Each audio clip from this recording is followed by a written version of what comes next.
You're listening to Power Stance Gaming Podcast, the #1 podcast for gaming and hobby banter, with your hosts, Jacob, Greg, and Muddy.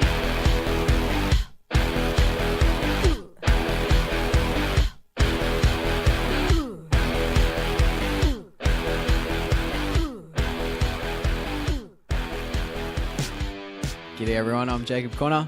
Welcome to another episode of Power Stance Gaming. Joining me here tonight in our northern studio is Mr. Gregory Millsop. Good morning.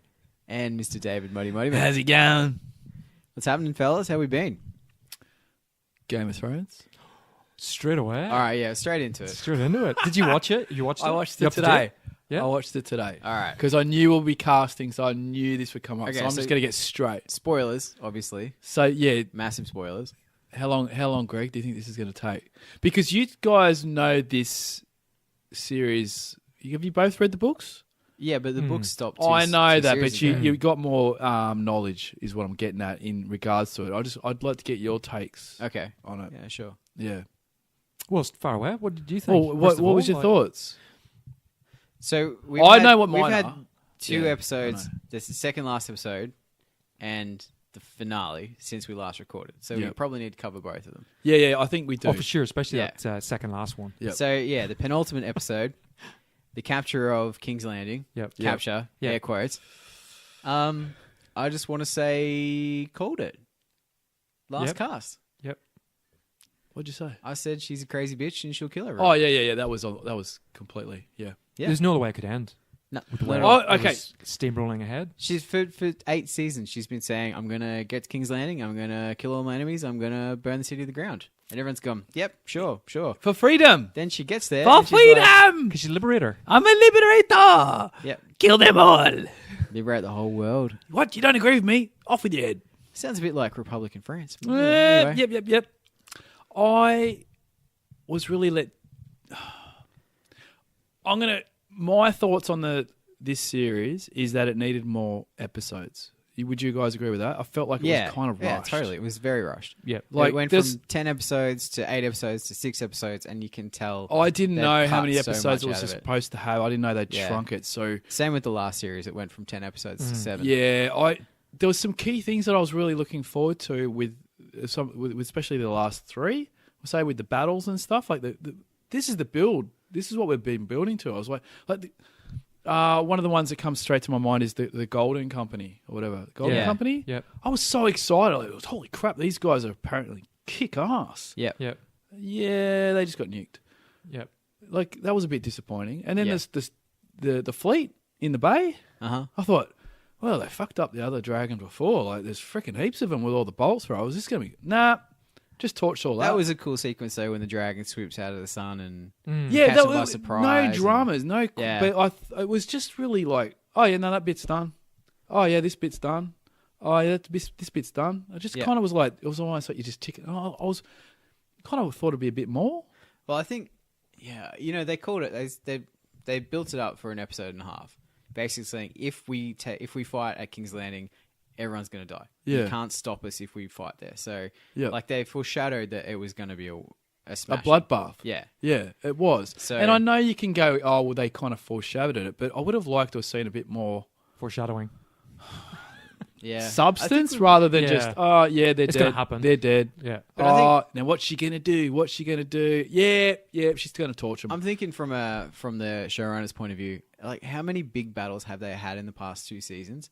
You didn't want this to become another big battle. You wanted something for it to stand out. Like, it should have been a clear victory that turned into a massacre. Like, Yeah. that's the thing that differentiates it from the Battle of Winterfell or the Battle of the Bastards or any of those other battles. You know what I mean? Like, it's not just another battle in a series. It's something completely different. But it kind of just felt like the dragon did everything. the dragon did do everything. It did everything, and then the rest Yeah. of the guys just ran in and went, yeah, chop, chop. A lot. You know a what lot I of mean? Chop chop. Yeah. A lot but of I think- chop I think chop. that added to the fact it was a massacre. The fact that I totally it just got wasn't that. a dragon, I did you know, get that, but the I dragon wanted... flying over. I think I wanted... Like, I was really, like... There was a lot of bolt throws. There was a lot of bolt throws. Scorpions. Scorpions. And there was quite a lot of Golden Company too. And I was really wanting to see these guys in action. and Yeah. then it was just no tick tick. I have to tick. agree with Jacob. I think if you in a year's time, 2 years' time, one thing will be etched in your mind, and that's when she wants open a can of whoop ass on King's Landing. That whole sequence where she just flamed the whole and destroyed Yeah, it just all. went That's gonna. I mean, that like- bit. like it or- That bit I agree with though. like it or not. Yeah, That's it was fantastic cinematography. Yeah, And I think I mentioned that in chat. I think that episode and the Battle of the Bastards is Yeah. two of the greatest moments of TV cinema, For if you sure. will. Yep. I think the only thing that comes close is some of the sequences in Westworld. As far as TV season 1. and season 2, Okay. some of those sequences in Japan World, oh my goodness. yeah, they were Yeah, pretty but I They- flicked off just not long after that. I was too much going on. But I mean, purely cinematographic. Oh yeah. cinematographic. It looks amazing. Cinematic Yeah. point of view, yeah. So like the falling snow and all that sort of stuff, Yeah. like classic, Kurosawa samurai-esque. Yeah, and they did all the Yeah. the ash dripping down in with Game of Thrones and whatnot Yeah. as well. Like cinema, yeah, with the cinema, it looked amazing. All right, what about the final episode though? Oh, you want to go final? Mm. I don't know how else you were supposed to really do it. I feel like they tied it up as well as they could. Yeah, in agree a very completely. rushed manner. I still feel like it needed those extra couple episodes to give it Needed more context. substance. It needed One more context. episode it needed. Yeah. Oh, We needed no. another episode between episode 4 and 5, and we needed another episode between episode 5 Yeah, and so 6. two more Yeah. episodes. Yeah, Yeah. I agree with that. 2 more episodes each. It just felt just that little bit short, but I enjoyed. Okay, so going into it, you're like, okay, one of them's got to die, Jon Snow or Daenerys, right? Yep. One of them has to go because I can't see it going any other way. It was good that Snow did it, and the good thing was when it happened, I wasn't 100% sure. Yeah, they who- shot that really well. Yeah, I had to say, I was like, I think he's just stabbed her, but I wasn't 100%. So I thought that was pretty cool. Yeah. The dragon's response, I was like, how's this going to go as well? What's the dragon's name? Drogon. Drogo. Wasn't sure how that was going to go, but then he picks her up, I should say, and flies off. It was a bit sad when he was nudging her Yeah. and like It was sad, wake but up but and then stuff. he really did focus, obviously, on the throne too. So Yeah. it's almost like he had a bit of an idea of what all this shit was about. Yeah. Did you Flies notice? off into the distance. That was kind of cool. So that's almost like he's out of the picture, Yeah. right? Because you can't have this random dragon just flying around kicking everyone's ass, which we just saw literally won a whole battle by itself. Yeah. right? Yeah. So that's out. You noticed she never sat on the throne? Yeah, I thought that was very good. Yeah, she admired it. She touched the armrest, Yeah. and then it sort of panned went the whole time, and I was like, Yeah. I was waiting to see who was going to come in. Obviously, it was Jon Snow. Well, just to sort of hold your thought, Yeah, but in Thrones 360, which I'm now an avid watcher. Yeah. I couldn't. Nothing to do with Hex either. I Nothing. tried to watch It's all right. that for 5 minutes. Oh, and it's I terrible. It's couldn't so do It's it. very good. I do not say a bad word about Oh, it, who are these Anyway. random people they bring in? It's just Look, like, it's We're not going to about- talk to George Gregan about Game of Thrones. God. please. It's a really informative show. Thank you very much. It's Yeah, Merrick right. Watts. Anyway, on Thrones 360, in one of the earlier episodes, like maybe season 2, season 3, it panned back to when she had a dream sequence of like, getting the throne. And in this dream sequence, she's there and she's just about to touch it, and then she wakes up. So the fact that she touched it, Oh, it was wasn't like, a dream. ooh, this is interesting because it didn't have her touching it in the dream. So now she's touching it. Like, is she going to sit on it? And then obviously Snowmeister walks in, and the rest is history. Yeah. Other bits.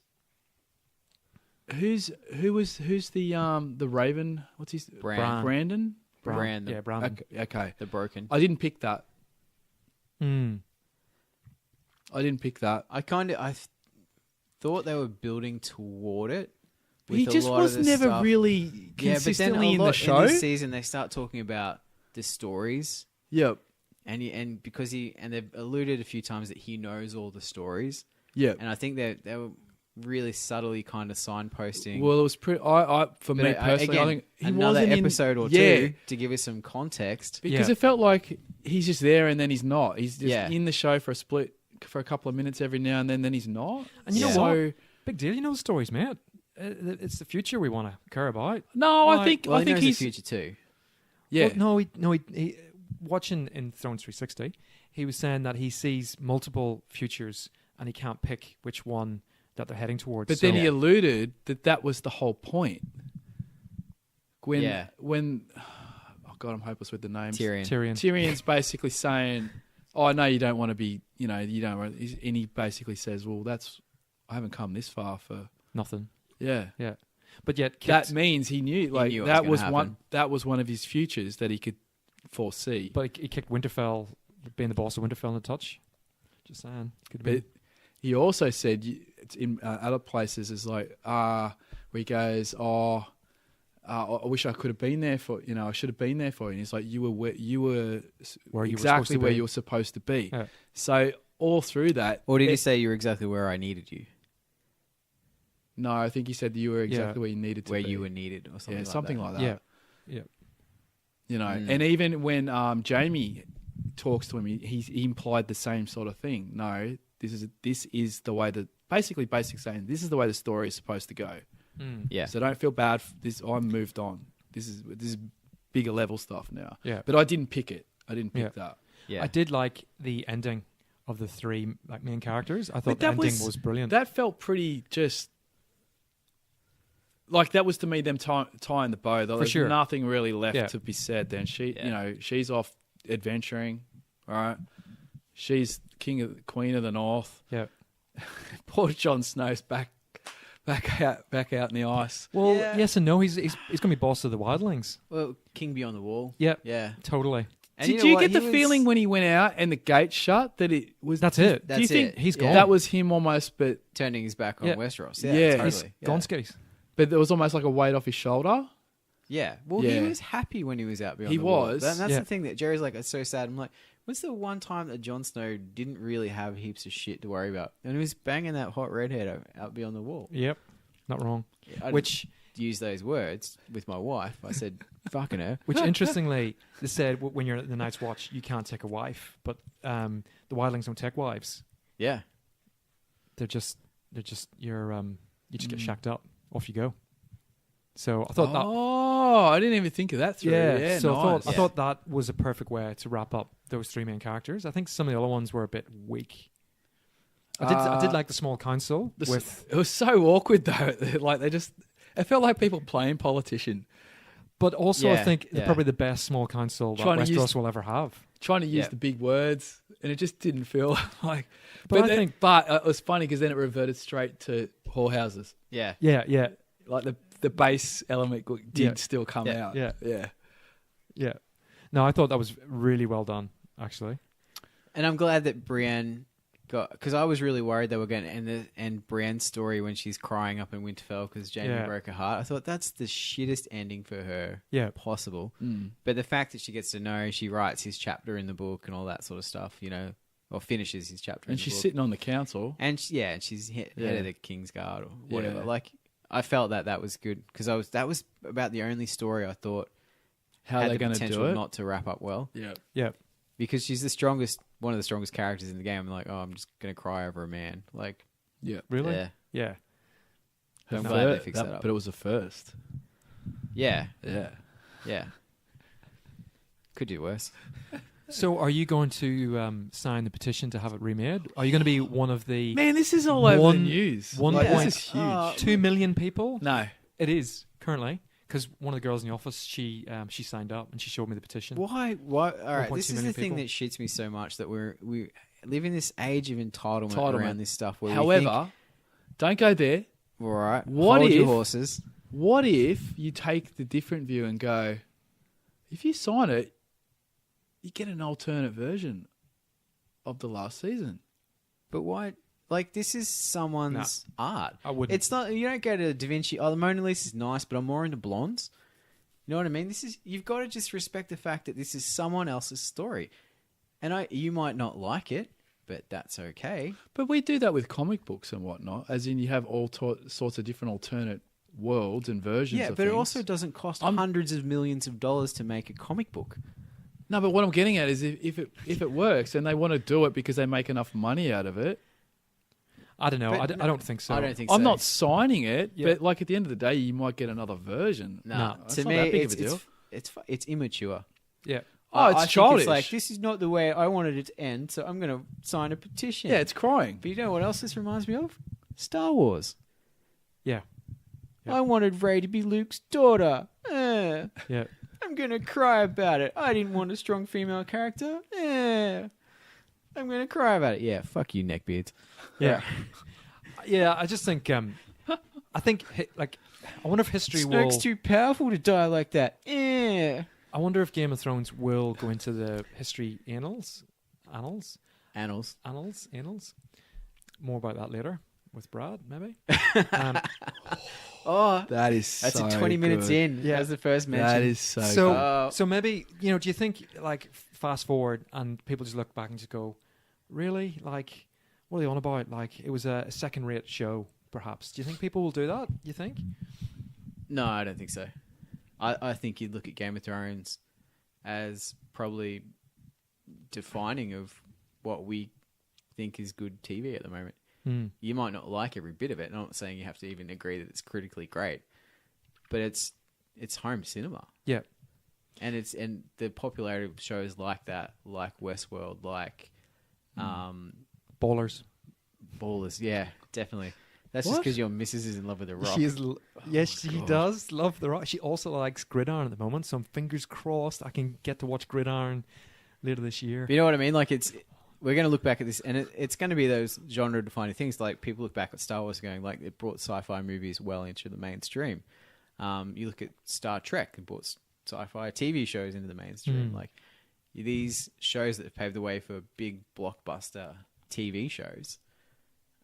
I think they're going to stand out in our popular culture history. Maybe, here's a thought, maybe they bit off too much more than they could chew with the CGI and the big special effects, and what they should have concentrated on was the one-on-one characters that's made the series so great. You know, the problem with it was that the source material is not finished.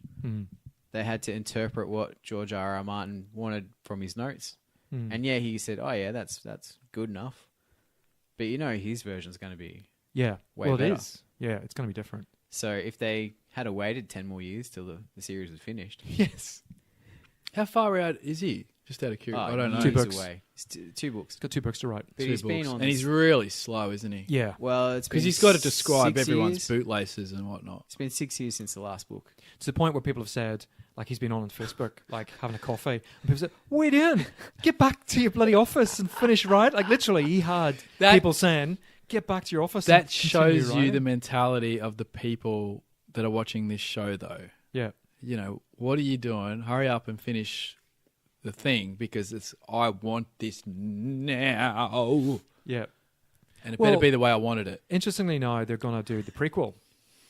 So, which is going to be set. Is there two just out of curiosity, am I getting mixed up? Was there 2 prequels? 2 prequels. There's 2 I heard. I Oh, it could be 2. I I haven't know heard there's Two anything one. about spin-offs? Nah, I'm probably Yes. talking shit. I know there's one slated, as in I'll have to do an 1,000 apology years before. when we do the apologies later on. I'll have to put one in because I might have got that mixed I up. don't know what Alright. you're talking about. What are you talking about? An apology. Have you not got any this week? Apologies. Apologies. Yeah. Don't know what you're talking about. Okay, cool. No idea. All right, we might wrap the Game of Thrones chat there. That way it could be nice to say 23 minutes in if you don't Oh, wanna hear Money this. in the Bank. I want to give a big shout out to the Producers. AJ Styles and Seth Rollins match. Freaking amazing. Oh. And the bump that Finn Balor took on a ladder in the Money in the Bank match. Kudos. That's all I want to say. Cool. Nice. It's a really good match. Look, if someone falling over and hurting themselves is up your alley, Man, there's some colour in this show. A little bit of colour. Really? Yeah, Bit a hard? bit of colour. bit of brown. Yeah, a bit of red. No, we'll save that for later. All right, so apart from Game of Thrones, what else have we been up to, gents? Well, Let's start with Greg. yeah, we can't start where we've been because that's a big topic. Well, we had a... Yeah, his note. I'm looking at his notes right now. Greg's notes. 5 words, 1 number. Yep. That was Yep. Oh, I've already covered 2 of them. That's Game of Thrones and the 1.2 million. Yeah. Yeah. So I just did that just before coming here. Yeah. While he was driving with Edge. Yeah. Again, I have no idea what you're talking about. While he's high beaming people. Get the hell out of my way if you're doing not doing the speed limit. Get the hell out of my way. That's all I'm gonna say. Bitch. Get out of the way. Speed limit's there for a reason. So, well, we had Saturday at your house. To tell you that you got to go 10Ks Yeah, faster than it's because that's Edge. That's Edge. Yeah. No, it's called Yes. your speedo being wrong, which is like that's a thing. Like everyone's speedo's wrong. Well, they actually are. Yeah, the speedos Yeah. are wrong. So Yeah. people, you don't get done speeding. So that's why I drive that little bit faster. Yeah, 10 over. Yeah, always consistently. Yeah, good luck with that. Yeah. Touch wood. Only got 1 speeding ticket in my life. I swear, officer. You've just said it. Touch wood. Trust Trust me, my cars There's are a lot of faith old. in this bit of They're timber. impossible to speed in. They just rattle themselves to bits. Anyway, listeners didn't tune in to listen to this. I think they might have actually. Yeah, I reckon most of them do. I think they like your little counselling sessions. You've got a lot of feedback. I was going to say positive feedback, but I don't want to label it, about your Space Marine armor. Yeah, so Yeah. a bit of an update on that. Yep. So my partner is going to get involved because I've just complained about it so much that she's now going to have to step in. So you know what they did today? So he was off sick today. We're not a bit unwell in our house at the moment. Bit of resin. No. So there's a thing called paprika. No, that's spice. It's paprika. I think it's anyway. What it is it's a paper origami style model making piece of software. So you can download it. I'll have to get the spelling for it, and you can. It's got hundreds of models, all from around the world, from probably people from China, I imagine, because they're pretty good with old origami. Yep. Anyway, you can download this thing, gives you instructions, bit of piece of paper. Before you know it, you've built a house. It's really that. It's like that. And it's like a sturdy house. You can sleep in it. Anyway, they printed off, my partner and the young fella, 84 A4 sheets, which have individual plates for the chest armor. So this is just the chest. 84 A4 sheets. And each one has just got a single plate. I haven't even looked at it. I couldn't take it. So How many trees are getting cut down in this process? I don't know. It's got nothing to do with me now. I've stepped away from it. So, and he wanted a hot wire cutter to do his bolter, and I said, "You're not getting that because that's going to kill. Like, you're going to lop a finger off. Like, they're lethal pieces It'd of be kit." cauterized though. Like he's not going to bleed to death. That's a good point. Yeah. So anyway, Cherokee Just got like him. Star Wars, right? Yeah. Yeah. Partner Because got he him. loses all his arms and his legs, right? He's pretty much just got nothing. He's just Anakin. Eh. Yeah, he loses his arms. yeah. So anyway, we got him a hot wire cutter. So things are progressing. So he asked Mum. She said yes. Yep, I want yes. Happy days. It's I'm your not. fault. I'm You out. don't honestly think you're getting out of this, do Yep. you? Oh, absolutely. So again, he's hit me up to go to somewhere at the weekend to get more parts for it. Oh, more paper. I don't know. Yeah, Office Works, so will be. Probably, yeah, I don't know. Anyway, there you go. But bit of success on the weekend too.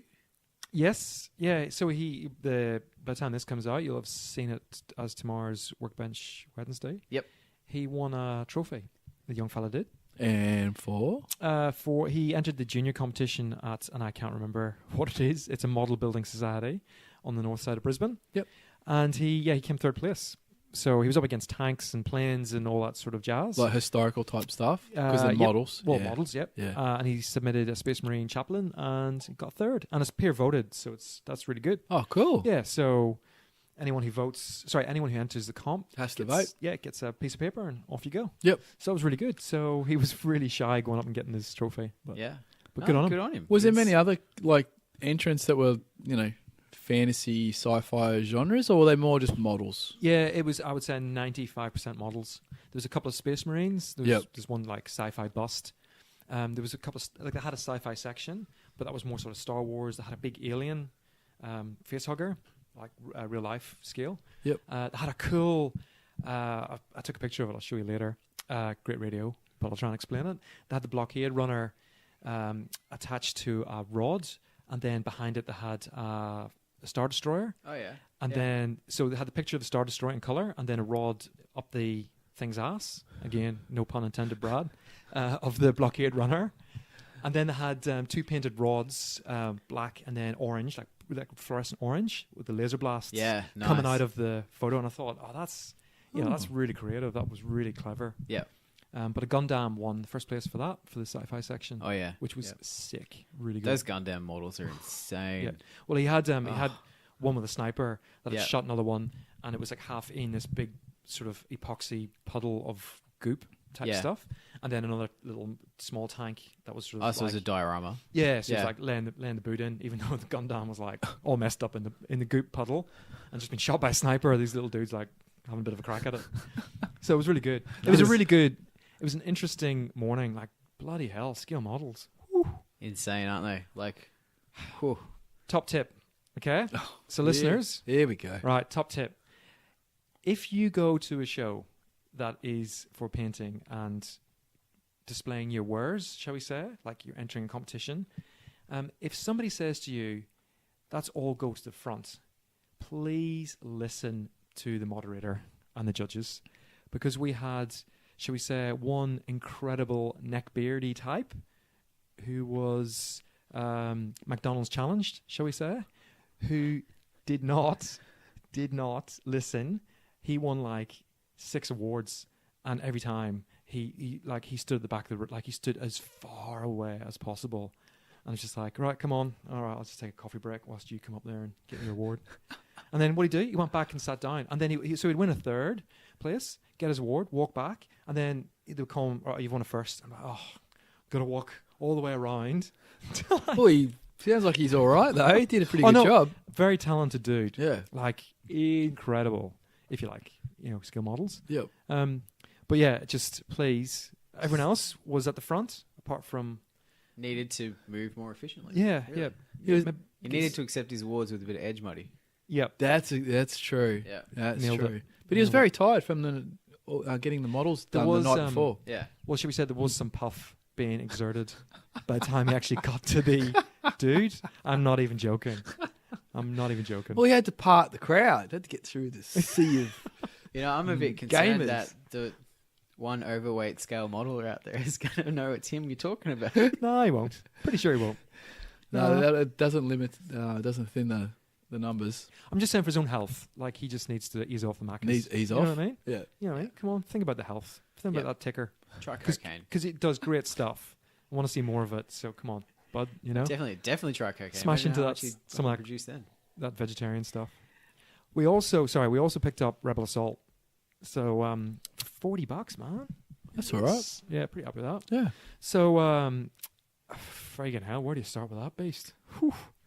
Lots of pieces. Four or 5 booklets to it. Yeah. So Is it just the base game, or did you get some expansions with it too? no, I think it's just the base game. I think. But yeah, no, keen to. It's in one bastardize the box, rules and- right? It's One what? box. One box. Yeah. Yeah. Yeah. It's not. It's pretty straightforward. Once you get cracking, you'll. Is it? Yeah, Oh, totally. good. Yeah. Just Okay. watch a YouTube video. I'll show you how to do it. That's a great idea. I'll do that. So that's it. Oh, and we did the Saturday thing at your joint. Yeah, We we had did. a interesting. We played a bunch of games. I had a good So time. what did you do? And I the left? feed was good. Did you play any other games? Yeah, so the morning we played our review game of Black Powder, which if you are tuning into, you're going to hear about a little bit later on. Mhm. Then we had a Pew, big pew. old feed of pulled pork. We did. That was freaking amazing. Yeah. It was a bit overcooked, but whatever. Did you We'll roll notice? with it. No, I was good. I didn't. What do you think notice. of the ginger beer reduction? I must admit, I didn't notice it because I was enjoying the Brendale Brewing Company beer Okay. Wow. with it. It was very tasty. Yeah, nice. Man, I just smashed it down. Mm. I went back for seconds. So Same here. yeah. We all did. I had to hide it because that was our dinner that night too. Oh, was it? Money was just smashing it. Well, I felt bad. I was like, gonna oh, put this. it away. Well, I thought, oh crap, I felt rude if we didn't finish it. That's what I thought. That was 2.5 kilos of pork. Yeah, man. well, I thought, oh, he's put on this awesome feed and everyone stopped eating, so I'll have to carry the. I took the weight on Yeah, for everyone. It's your cross to bear. Yeah, Yeah. and he didn't tell me that. Yeah. I was trying to finish it Nah, for it's you. all good. All good. It wasn't dinner. We had chicken nuggets instead because there was no pork left.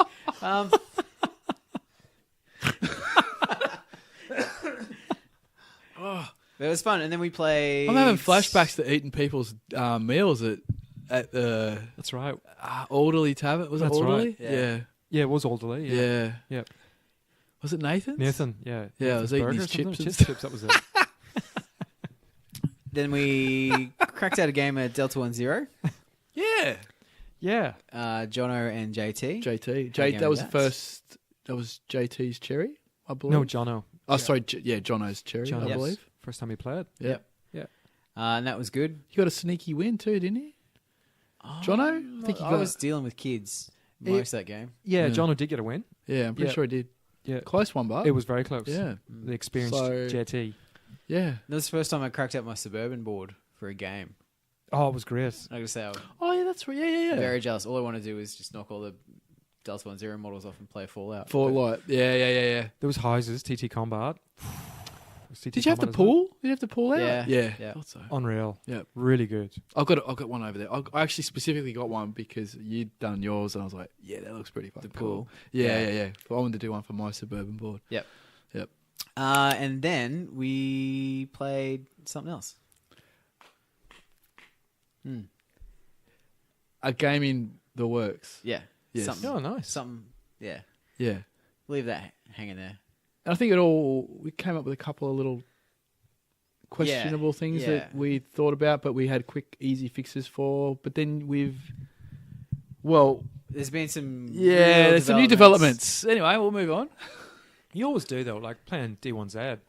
Afterwards that night, there was, in fact, probably the week since then, there's a couple of things that we haven't changed, we haven't even looked at for 2 years since we first Well, that was came up with the idea. on the chat. You were like, "How does this thing work?" I'm like, "Does it even need to be that thing?" Yeah. And we've kind of gone, "Well, it's just always been that thing. Exactly. We've never even questioned it." So Yeah. So there's still changes going Yeah. on. And all for the better. Like, Yeah. All for a more rounded, better game, for sure. So it's just weird. Every time you think you kind of got it. Yeah. It's really annoying. Every time we walk, I walk out of your place, right? Yeah. I'm like, yeah, that's right. That's better. I've got this. yeah, And then every time I come back and we do it again, it's like something else slightly Something changes. changes. In. Like, oh crap, right? what you find, you've got to draw a line eventually. Yeah. And just stop changing stuff. Well, we're about to change some variables up pretty soon. Yeah, So that we'll be back to the square one again. So, Yep.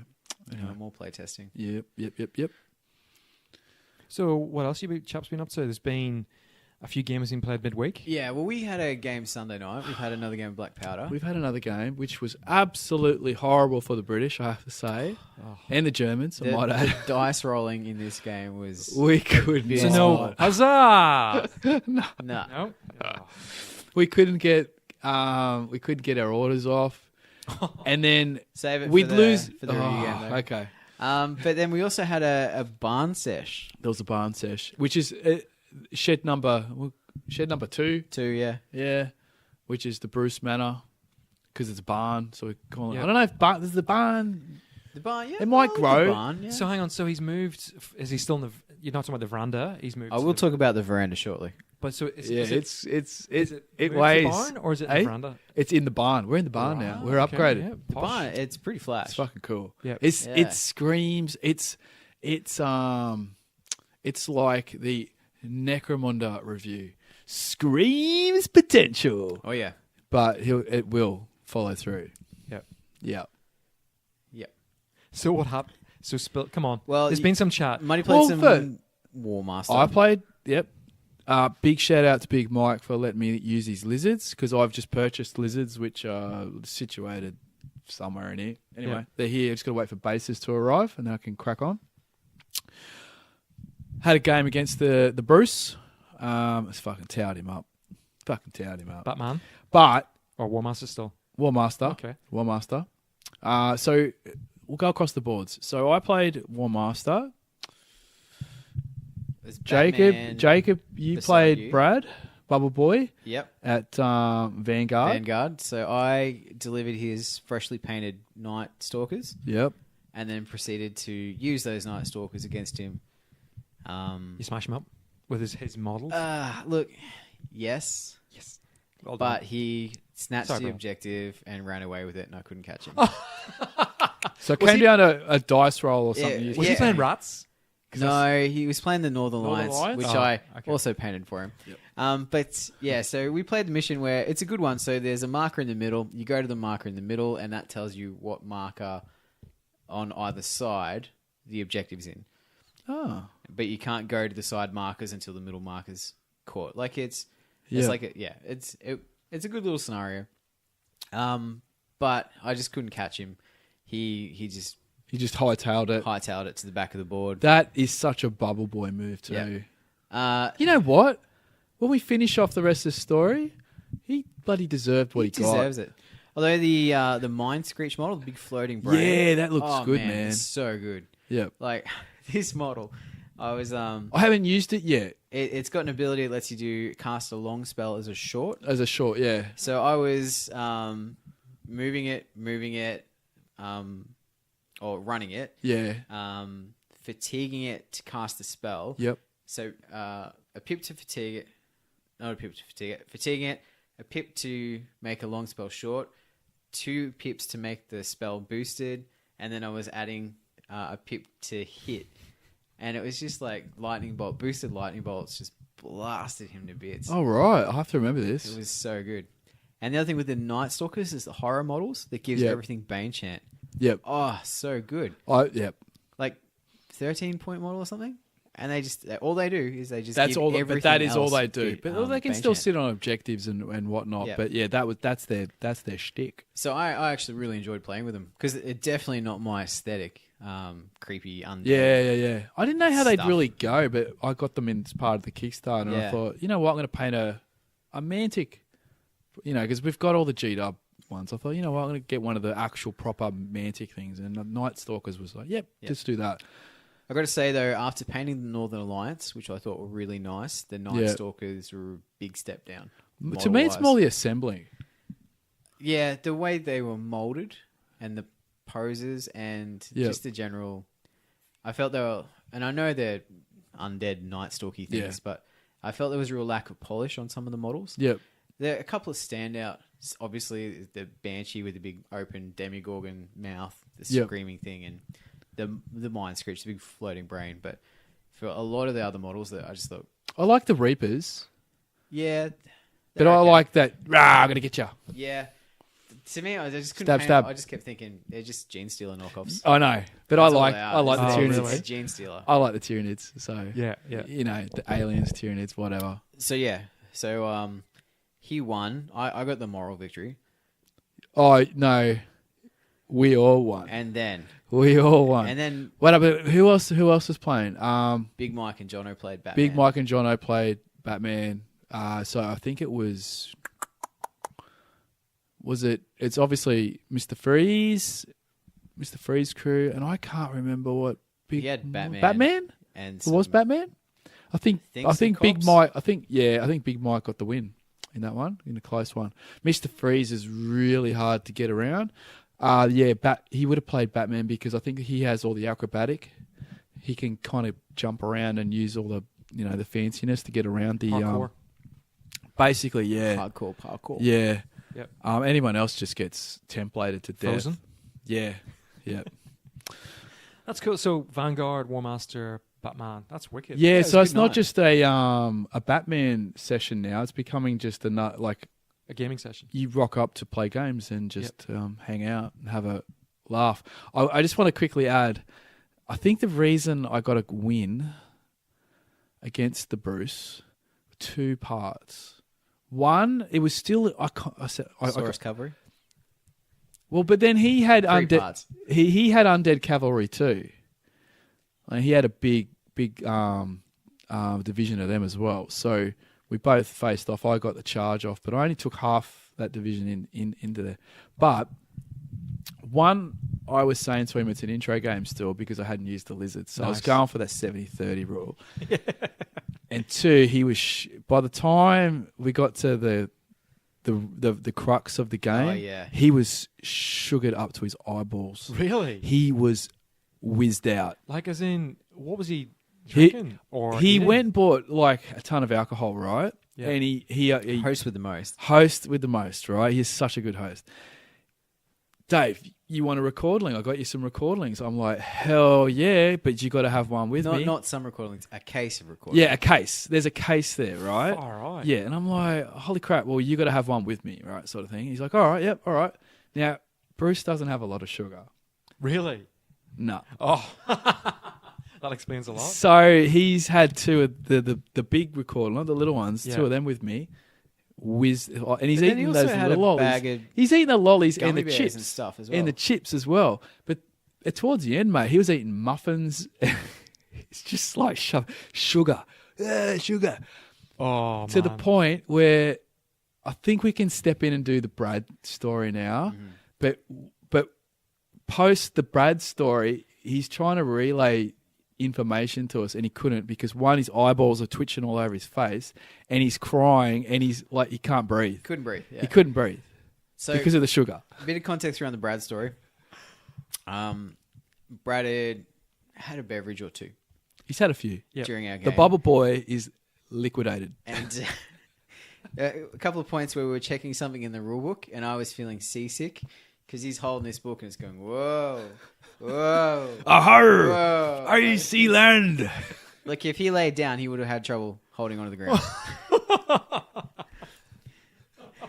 Anyway, so gets to the end of the night. We're all packing up. Things about winding The down. shit starts Yeah, at this yes. point.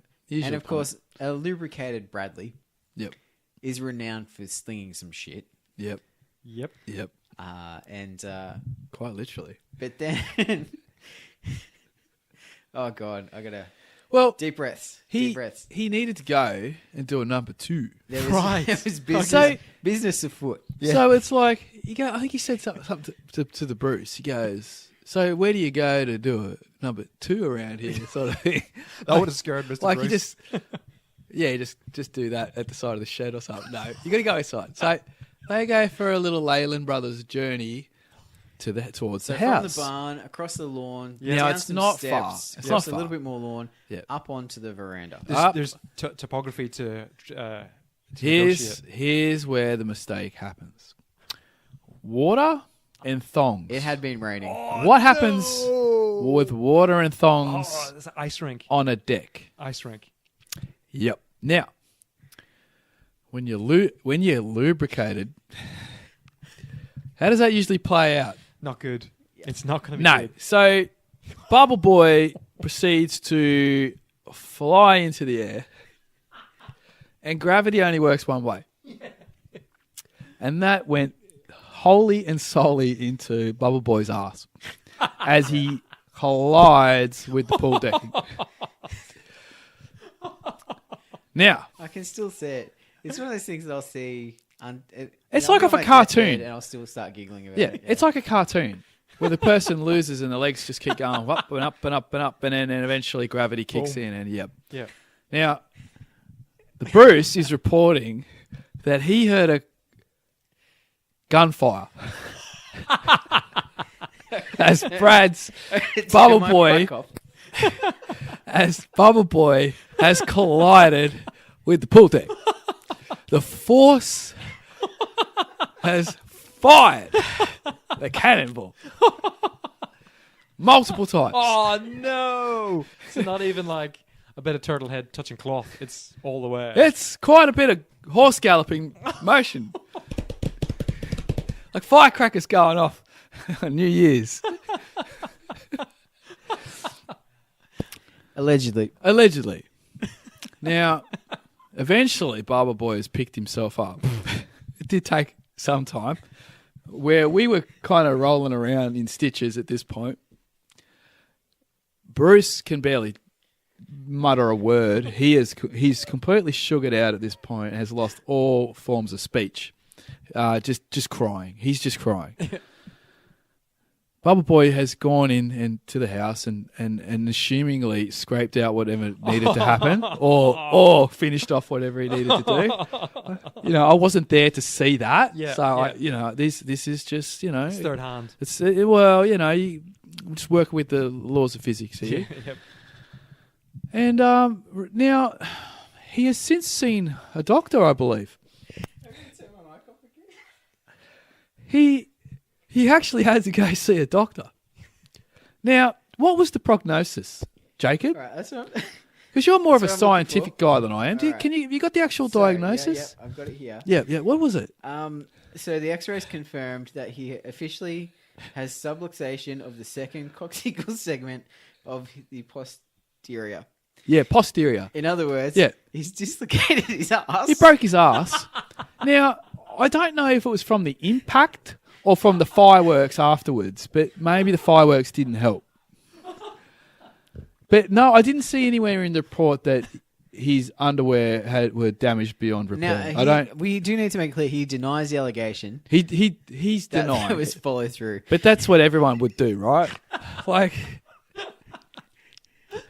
Do you know So hang on, whose car did he come in? Big Mike's? Big Mike's. Oh, right. Now, this is where it gets Yeah, I was better. going to say. Because they both went home with a free. free cucumber too. Hang on, what? Oh, I got a cucumber as well. Oh, you got one too. Hang on, Now what? Say that again? he went. They went home with free cucumbers. Yeah, okay, They were very large too. So where did they come from? Oh, from the garden. Right. Yeah, Bruce is Monster just cucumbers. monster. Yeah, they were huge. I'm They were talking like huge. 6-inch diameter. Yeah, yeah. A horse would be looking sideways at you, right? So now my question is: did he actually break his ass on the fall or the ride home with Big Mike With the cucumber. with the cucumber? Well, that's all the time we have for this week. I put this out to Bubble Boy. You need to clarify what actually I think occurred. we need to give him a right of reply. But you know Yeah. what? All that juggling and possum shit. Fuck him. Yeah, he did. Yeah, it had. But now here's the problem. We're all shitting ourselves now. Yeah. Like, well, obviously Brad literally has, but like we're all now worried because every shed sesh someone is making an absolute clown Well, of I'm glad I themselves. was first cab off the rank. So and you owed it. Like you owned it. Yeah, you right. got it, yeah. You had, but you took 3 in one night. Yep. You got possummed. You got your Lacerated. arm nearly popped out of your thing, and you glassed yourself with the juggler. In one night, you triple peated. Yeah. Yeah. Sound good for like 12 months. Now, I reckon. Brad's done it. Well, that's at least 2, right? Well, there was definitely a 2. There's the fall and there's the shit. Yeah? That's 2, Yeah. at least. Yeah. But who's next? Yeah, I must admit, reading the old shed sesh chats, it doesn't. It's It 100. doesn't enamor me to go up and join you boys. It's the best thing ever. But you Unless just you're the don't one. want your number to get Yeah. punched Yeah. because you're going to cop. Sticks of water. Yeah, stick That's- to water. Yeah, All of these misadventures have happened to people that were severely inebriated. yeah. It's a good I point. don't know whether that's correlation or but causation. then I'm what not a is it? statistics guy, Greg. at least 60% of the people there, because they're not driving, are pretty inebriated. Well oiled. Yeah. Australian, can't help it. Yeah. Yep. So Yeah, man in a shed, there's going to be drinking. it's going to be, yep, and feats of strength and everything else. So anyway, that was the barn. Well, there we go. So Bubble Boy, if you're listening, you do have a right to reply, and you can face the allegations. And if you want to show the x-rays as well. I like the one that was from the SpongeBob, where it had the bones hanging out the ass. Yeah. All right. Well, we might just leave that there. Yeah, What do you reckon? I'm leaving it, but I'll just put War Master's awesome. Well, just one other point. I suppose that did come up in the chat how you fix a dislocated ass, and massage apparently is the way forward, according to old Bubble Boy. So yeah. Who's doing that? Well, yeah, definitely not me. Definitely not me. That's for sure. Yeah, well, good luck to him. His missus won't want to, with those bones hanging out. So you can imagine going into nurse and going, "Oh, look, nurse, I just fractured my ass," and like she'd be like, "Oh, really? What are you doing?" "I was just playing some games with some boys." You just go, I fell over. I fell over. That's all. You just keep it real simple. Yeah, sure you fell over. Sure you did. Yeah, sure. We know exactly what you're up to. Yeah, taking a shit on a glass table. All right. Well, Yeah. damn. It's going Dude. downhill. Yep. So we might need to put an X rating on this episode. Anything else we've been up to, or should we just jump straight into Get into it. or try and bring a bit of gentlemanly civility back to the Here, guys. conversation? You're listening to Power Stance Gaming Podcast. for a Power Stance game review.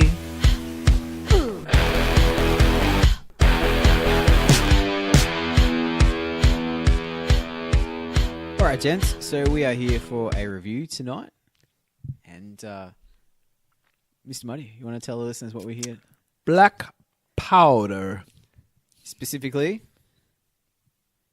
version 2. Oh, yeah, second edition. Yeah. Second edition. Second Black Powder. edition. We're not going to talk about the old one. No. We're We'll talk we're about it a little current. bit. We're, you know. So when was this released? You remember? No. Late September 2018. There you go. Oh, so a freshie. Yeah, relatively fresh. So we've had. It takes a while to get ready for these games. Yeah, it does. It was actually the release of the version 2 rulebook That got you. that tipped me over the edge. Yep. Because I remember you showed me a preview of it, and I just went, it's just. You saw the sexy cover. Sexy. You saw the sexy cover and just went, there is something very simplistic about that cover, but is sexy. Now I do have a soft spot for the little corporal. It's Monsieur Napoleon. I got to pause, but not really pause. So I'm not editing. Yeah. I just love the artwork in these. Well, yeah, it's all the. artwork from I'm the- sorry, I'm looking at the Albion Triumphant with the guys all in the line marching across. They're really good. Made by Warlord. Yeah, Warlord Games. Warlord Games. Yeah, absolutely. Yeah, so when this came out, yeah, as I said, it tipped me over the edge and made me dive headfirst into the Napoleonics project. And you are so balls deep, it's not funny. Like, he just knows all the freaking regiments and everything else going on. Me and Jono, when we were playing, like, which one's this? And we were trying to look on the flags, and he's like, oh, it's the 28th Battalion. And you're like, holy 28th crap. Red. Yeah. Was it? Which one was it? Yeah. I was It close? was the 28th. Yeah, got it. Yeah. Yeah. So I've done a little bit of research over the past You few have. months. So, I tend to throw myself into projects when I get into them. So, And it's obviously a very rich period. yeah. So, and I think that's an interesting thing about Black Powder that we should put out straight away. It's not a Napoleonic rule set. No, well, they've just done the French Indian War, Yeah. so you can do the American Civil War in it. So it's a rule set that covers many periods. You Yeah. just pick your theme, and off you go. So they call it the Age of Black Powder. So Yep. from 1600 to 1900, Yep. basically. So the American Civil War is probably the last real Pretty musketry. major conflict, anyway. Yeah, because by the time you get to the Boer War, we're talking rifles and machine guns. I'm trying to think what they. Yeah. I mean, they had What's rifles the and Zulu? machine guns. What was the in them. Zulu one? That's Black Powder. Yeah, Yeah, the Yeah. Zulu, because there's It's a a little bit- supplement for that as well, isn't there? yeah. Yeah. It's called Zulu. Zulu. Yeah. So the game we played, we used the Albion Triumphant. Yep, because that's got the lists book required for the. Has a list required and all the special rules Yep. for the period. And I guess that's kind of the thing I was alluding to, that the rulebook itself just is very much, It's a core. here you go. Yeah, that's Yeah. one of the things that catches you out, because I know when I bought, and Hail Caesar's the same. You buy it thinking I'm going to get, I don't know, for a couple of lists. Yeah. And it really isn't that way. What they basically give you in the main rulebook is almost sample lists of a specific battle or something. So you can kind of take those and run with it. Yeah. But there's no lists per se. They also tell you how to build a regiment. You can, So you're like, all right, so I want to recreate this one specifically, and Yep. I know they were really well trained and they were great on the charge, but they had a bad commander. Yep. So it'll give you the tools to sort of recreate that historical. But if you're like me, and probably like most of us, I'm assuming, you want to go and get your supplement book. Yeah, because definitely. that's where you get into the nuts and bolts of lists for the period that you're actually interested in. Yep. And they don't all have point costed lists in them, which is another thing that I think caught you guys the Rebellion one. Oh, I'll have They're to go not flip point through costed? that. I know with the Hail Caesar one, I've got like it's got units that they do. It'll Yeah. have like a standard unit of legionnaires is this many points. Yeah. Because you look in the Imperial Roman part, and then you'll go, I want them to be elite, and they can be veterans. That's an Yeah. extra, and you add it up. But let me go check. Yeah, You sure. continue on. But we'll talk about our first topic that we always come up with, and I guess we only can talk about the rulebook in this respect because that's what we're dealing with. But aesthetics, Greg, what do you think? You're flicking through it now. Yeah, well, look, not only that, but I think the game in general really blew me away. I was really surprised. Totally didn't know what to expect. Probably a bit frightened, if truth be told, of your neck beardiness. Thank you. I'll take that as a compliment. Yes, and but whenever it was all laid out on the table for us to pick our forces prior to the game, looks sweet. Like, you've done an absolute treat to the models. Yeah, thanks. Great models. Obviously you know what to buy. Well, I mean, that's the thing. I'm doing a lot of vintage 1/72. That's like really old school sort of 1/72 models. So with a mix of the newer flashy ones too for the more niche kind of units that there's not a lot of. But and I think a lot of us have a soft spot for the old Airfix and Rebel kits and things like that sort of take you a little bit back, a little bit of nostalgia with them. It certainly is for me. That's why I'm doing it. Very much so. Not the 28mm, which other people might choose to. Hey, Muddy? Well, we chose that for the English Civil War. The American Civil War, I should say. Yeah, American War of Independence, I should say. Oh my God, how many times can I get that wrong? So the book itself is beautiful. I've just been flicking it through because we didn't get time on the day to actually look at the rule book, but it's a thing of beauty, really. Yeah, and it's not like, because we were too busy playing on the day to really go through. So I was actually listening to what you were saying there, and it's interesting that it covers that period, that's almost 300 years worth of history. Yeah. And the fact that it's just a blank canvas, really, it's off you go and knock yourself out. I think that's look, it really shocked me. I was reading a few other people's reviews because I always like to sort of know what other people are saying when we come into these review episodes. And there's a really interesting divide on some forums where a lot of American players are saying, it's just another example of a British rulebook that just says, get your toys out and have fun. We want to know like hard and fast rules and points and stuff like that. And there was a lot of the British or European sort of commentators were saying, but that's not the intent of the rule set. And the Americans are going, but that's not what we want. Like, it was a really interesting sort of divide either side of the Atlantic. Yeah, I could definitely see it. Like, even myself included. Like, the first thing when we bought these books was like, well, where's the points? Yeah. Because I want to build an army. You've got a gentleman's agreement, but like, that's a really loose sort of term. But these guys, you talk it out with your mates and you go in and do it. It's a very different way of gaming. To the point, like, I'm about to start building the Hail Caesar lists, and I'm having to map it all out. How much of an effort was it for you to do the lists that you did for the black powder? Well, I fired up the old army builder. Yep.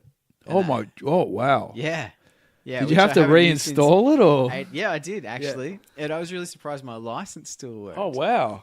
So I had to actually get my email address from uni. Yeah, was what I used to register that product. So you still had your And I was going to say, I wouldn't know how to find my. It's lucky I haven't changed my password in 20 years. Oh wow. So if I ever get hacked, they've got everything. It's just the same password.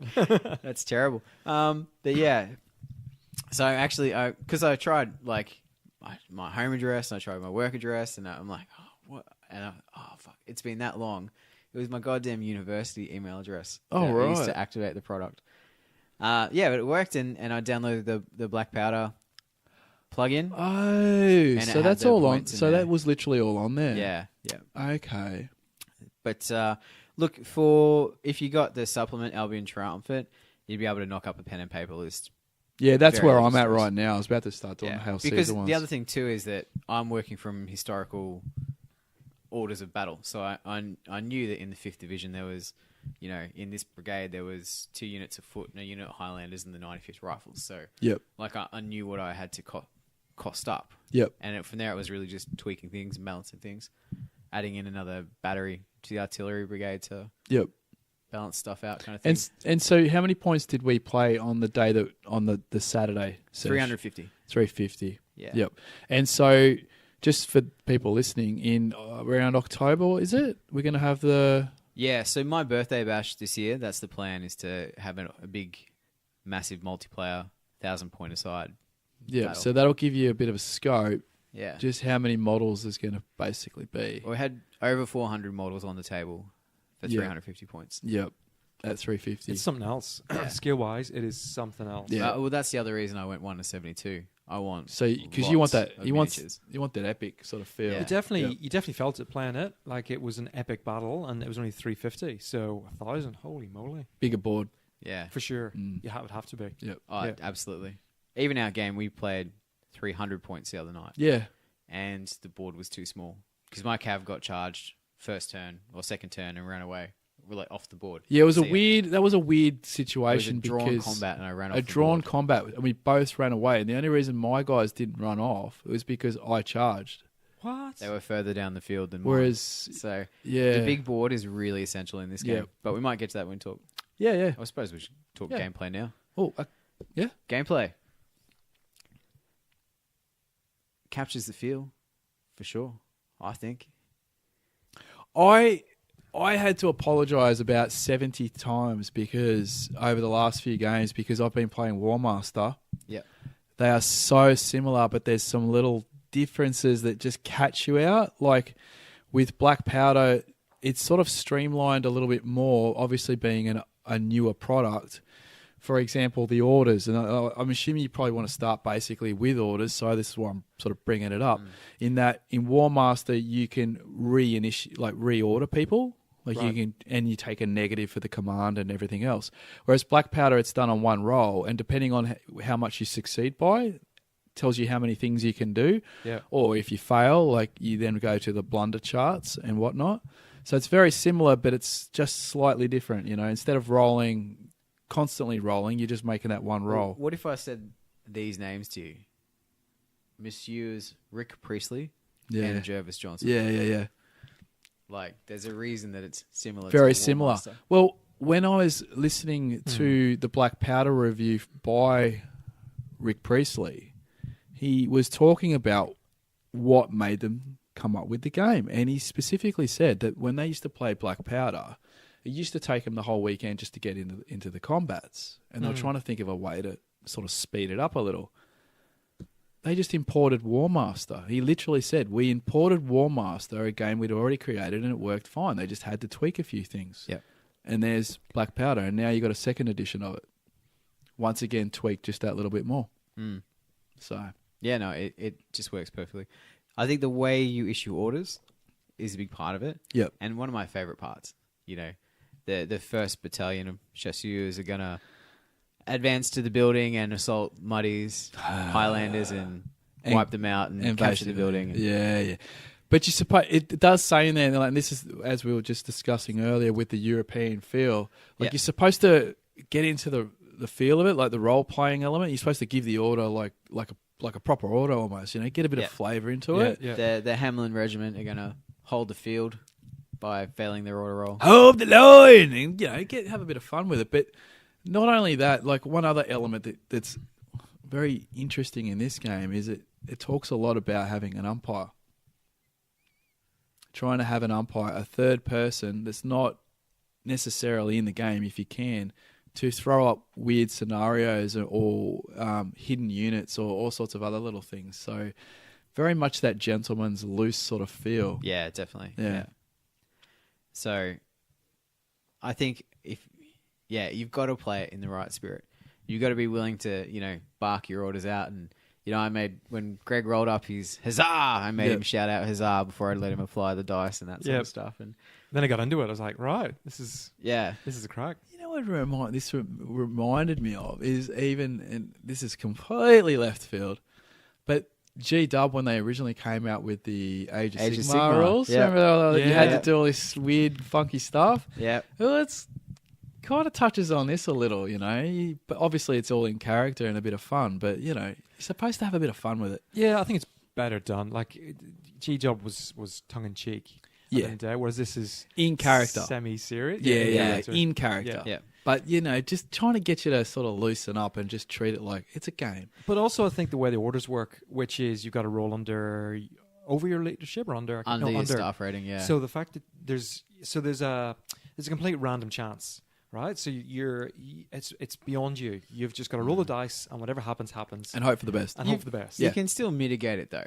Yeah, Like if to you've an got extent, yeah. your troops and they're in an attack column, so they get +1, and then Yeah. they've got The a special formations rule, they're +1, influence they're that. reliable, they're +1. So you're pretty much only failing on a 12 if you've done things right. or not. Or if you're Hanoverian conscripts, Yes. you're failing on 7. Yes. Yep. How often did that happen? Yeah, quite a bit. Yeah. Quite Yeah. a bit. Yeah. Yeah.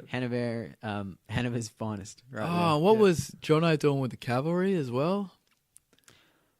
Jono. They were Yeah. just all over the show. Oh, yeah. He was failing everything Well, too, in wasn't his he? very first command roll, he pulls out his purple sun dice. Yeah, that was he. You think he Dice would know how they would renowned work? for rolling a Sixes. really crazy amount of sixes. Yeah. And he's gone blunder Yeah. straight off the bat. And what Yeah. did they do? Ran off the board. Ran off the board. Yeah, it wasn't a good start on Nice that one, right Jono. flank. Yeah, He did cop a fair bit of stick for it, like the entire game. Yep. He Yep. just ran the Royal Dragoons off the board first order of the game. Yep. He deserves stick. That's Yeah. all there is to it. Yeah, wasn't a good showing. Yeah. Yeah. So there's a couple of things that I think really jump out with gameplay for me. And first of all is that deceptively, it's not a shooting game. No, it's not. Not at all. Well, we've discovered this especially in our second game, Yeah. where we all kind of agreed that hand to hand is quite final. Yeah, it's It decisive. can be quite Yeah. final. Yeah, to the point where I'm like, where we walked away going, okay, as the British, and I wonder if this fits in with the theme. I think it definitely With the way fits the in lists theme, are created, the British really need to sort of just sit back and shoot. Right. So, because we're playing from Albion Triumphant Volume 2, which Yep. is about the 100 Days campaign. Okay. That was a campaign where the British were on the defensive the whole time. And Wellington was basically fighting these defensive battles. And that's ultimately Waterloo was a defensive battle. He was Yep. just holding the line until the Prussians Would finally turn up. Yep. And I think that's really reflected in the British special rules. Yeah. I think though, you're right. It's not a shooting game, but it has got a massive effect on movement, and it's definitely a movement game. Yeah. It's definitely all about. Oh, in the formations that you Yeah, take, it's and 100% there's all a few movement. layers to it. yeah, Yeah. Yeah. I mean, we were finding it difficult to remember what formations things could do. I still can't remember like the names of them too. I was like, Yeah. I want to do the shooty formation, and you'd be like, oh, that's the It's a line. line. Yeah. Yeah, yeah, and then there's the column, and then Column accompanies but then the British have different rules that can't do certain. the 40 formations. Yeah. Yeah. You can't do attack columns. So there's a little Yeah. bit there, but it's good. It adds to the flavour in that. Or I obviously don't know the period as well as what you do, Jacob. But if the British weren't doing that, then they're not going. It's not going to be in the rule set. You know, Yeah. so it does catch that. And it does. I think it theme. rewards players for playing like their historical Counterparts. analogs. Yeah. Yeah, So yeah. if you're a British player and you're holding fortified positions and you're countercharging, because the units with steady line get to do closing fire, then countercharge, which Yep. is massive. Yeah, it's a pretty good bonus.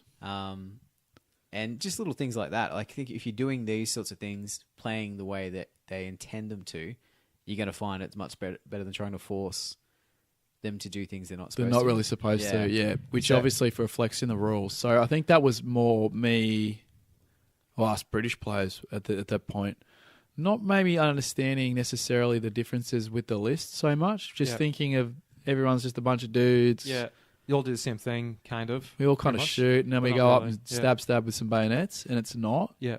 Yeah. All the stuff you need though is in the supplements. Like, you don't need to go fishing and doing your own, doctoral thesis Yeah. Yep. online to try and get your head around it. All the stuff's in. Although in you can if supplements. you want to. And some of us have. Yeah. So, but I think there's a real joy in seeing your column form a line company and then unleash a salvo and then form a square when the cavalry come in.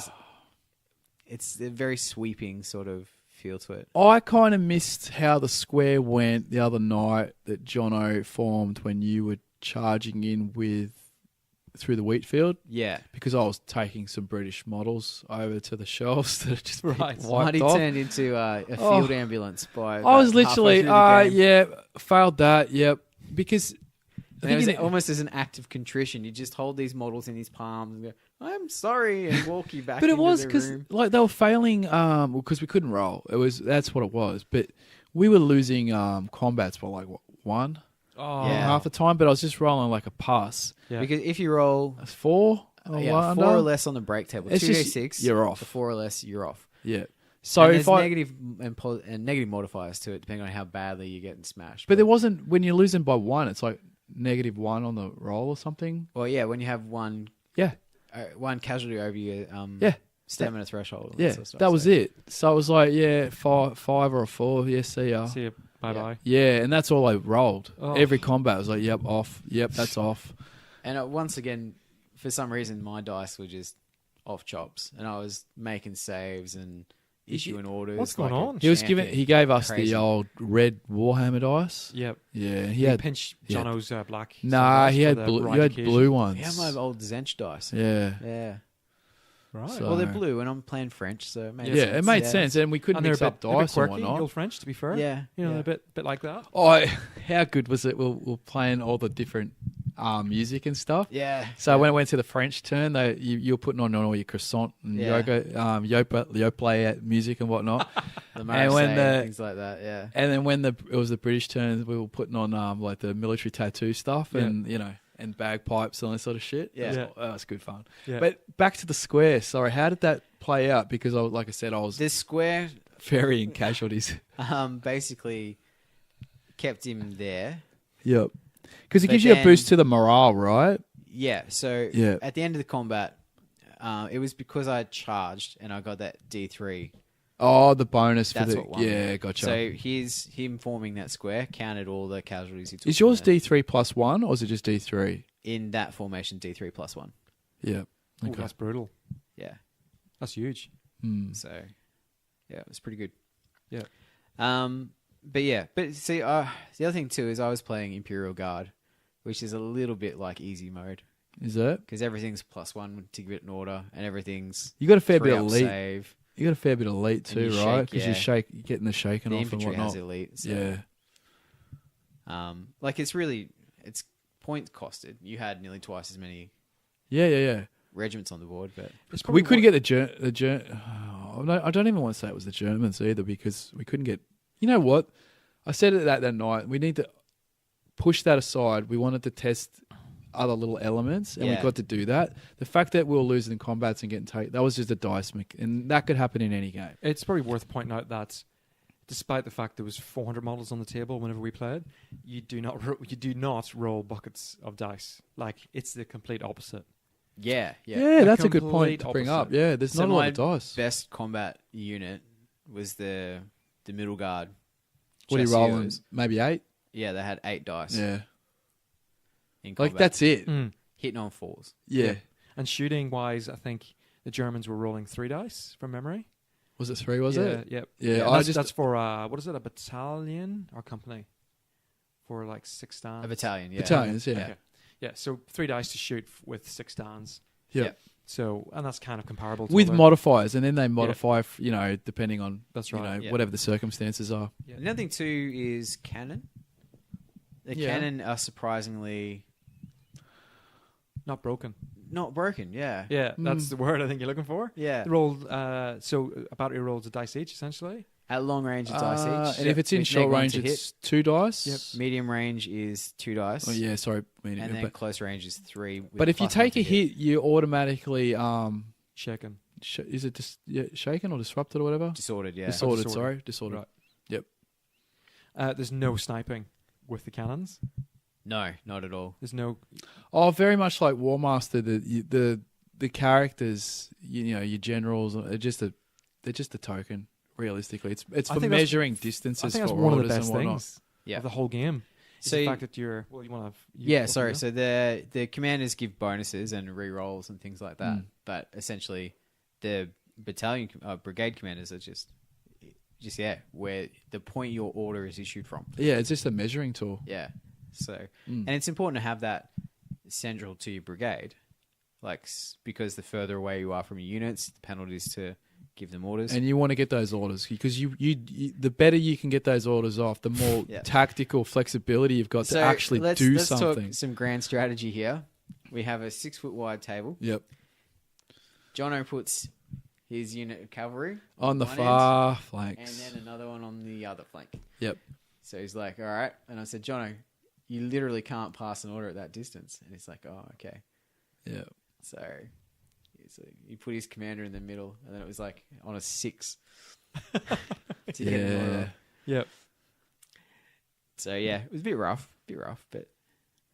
And I think that's just the thing, like, your usual Warhammer mentality of heavy cav on the flanks. Yeah, that's exactly right. Which works as long as you've got 2 brigades of cavalry, not just 2 units that you can send to Dixie. Yeah. Unless you, of course, Imperial Guard and your cavalry has Marauder, and it doesn't need to be near a commander to get the rules. He's giving himself all the good stuff. Yeah, when I paint 700 fucking miniatures, I'm going to have the good ones. 70-30. What happened to that? Yeah, that's the ratio of good rules to bad rules that you guys got. So it's probably worth pointing out that the units move very quickly. Like, that's what took us by surprise. Like, very quickly. Yes. They can, the cavalry especially. Well, I think even the troops. Like, you started off your 76th or 26th, whatever they were, the shooter dudes, and they ran off to the hill on the left side of our flank. Like, first turn, boom, they were there. Right? We're like, what? How quick is that? Yeah. Well, if you can get those, if you can get the leadership benefits and bonuses and mitigate it as much as possible. Mention with orders is, so say your staff rating is 9. If you roll a 9, you get 1 or an 8.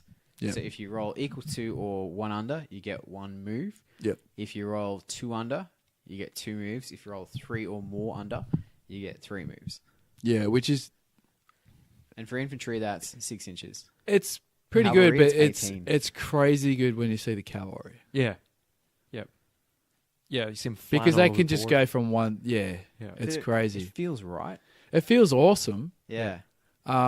Because you can fluff it too quite a bit, and you're not really going anywhere. Probably worth mentioning JT's heavy cav back on your deployment zone. The Gendam, the elite. Yeah. The elite one. The elite, weren't they? Yeah. The elites, yeah. So what did they do all game? They sat there because you couldn't pass an order. No, they eventually they countercharged. Hang on, but order on what? Was it a 10 or a 9? 9. I want to say 9. Yeah, if the officer was near them. Officer, yep. But he on their wasn't. own, they're on 9s, aren't they? No, they still have the brigade. Well, they're still 10s. Yeah, so they're reliable.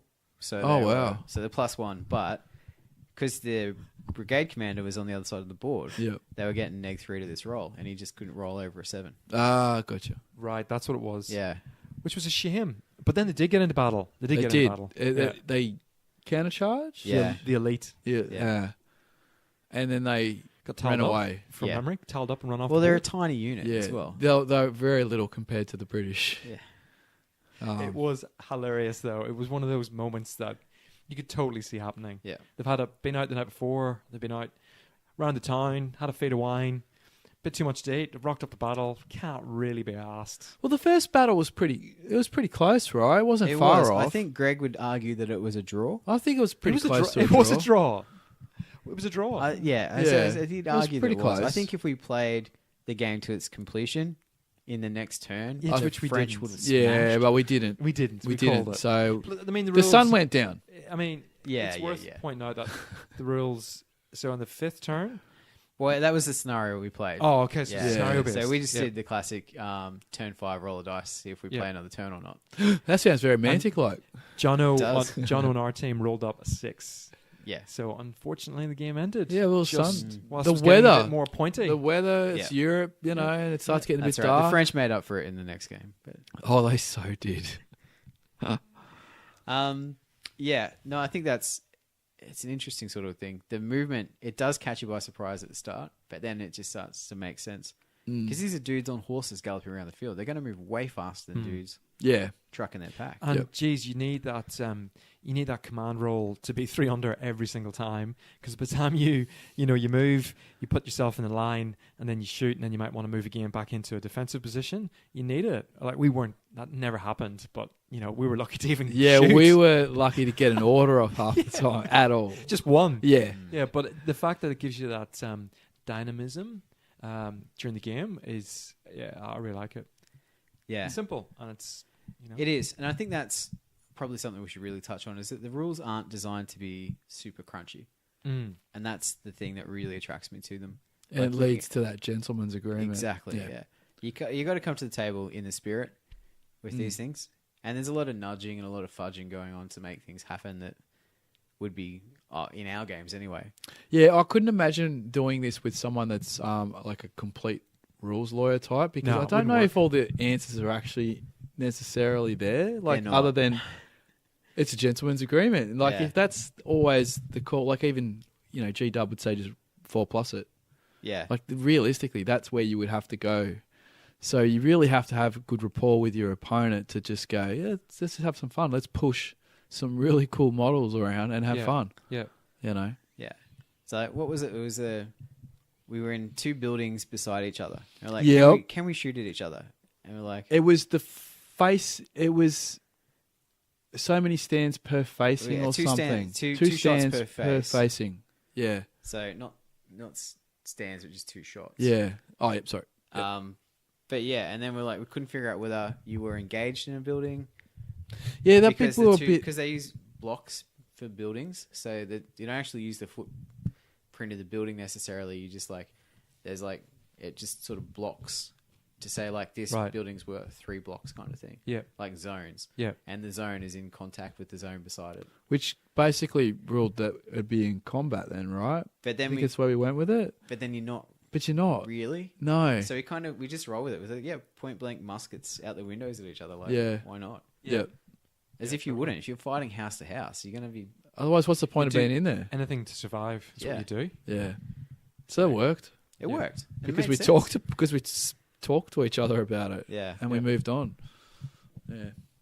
So, Muddy, with your 28 mil, dude, does this make you whet your appetite? You're like, ooh, happy days. I prefer the 28 mil, but I can see the reason why you like going just that little bit smaller, because you can get that complete epic feel. You've obviously got Jacob again has got black powder covered. I don't think I could paint some Prussians here and there, but I don't. You seem to have this. If you want 100 days campaign, then we don't need to cross pollinate. I've got tons of Hail Caesar stuff. It's good to go. All I have to basically do is I'm painting up some Gauls at the moment to get them into warband size, which will get attached to the Imperial Romans there. And then I'm just going to do Greek lists, etc. versus the Romans, and we're good to go. All I got to do is pen and paper and put the lists together to balance them out point wise. But there should be enough there. And I think black powder is basically the same. You need at least 4 units per division. I don't think there's a minimum. Oh, okay. Well, I think Hail Caesar, I think it's got 4. Yeah. You've got to have at least 4. And that doesn't necessarily always equate to skirmishes either. Okay. It'll be 4 form type units, and then skirmishes are sort of on top. Yeah, no, it's not the same. Because, cavalry, you might have only 1 unit in a brigade. Yeah. Yep. So, I think they prefer you to have at least 3 divisions. Okay, yeah. Does that sound about right? And again, I think because the rule set's so open. It's Yeah. do what you want. If your scenario says you've only got Oh, one, it all says that. It all says every time they give you a rule, it's almost it gives you an out yeah, at the same time. Yeah. But I think that when they say it, it's the preferred method is 4 units. I'm talking Hail Caesar here though. Yeah. 4 units with 3 in each division, 3 divisions, and that should be enough for a game. yeah. Yep. I have to say, it's definitely your game. My game. Yeah. Yeah. As in, the rules are woolly. It's gentleman's agreement. yeah. It's fun. It's epic. It's scenario based. It's scenario based. Yeah.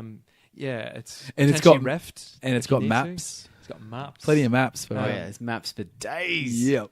But yeah, very much. Well, what I want to do with my birthday bash in October is I want to, when we decide who's coming and who's on what team, I want to give each side a deployment map.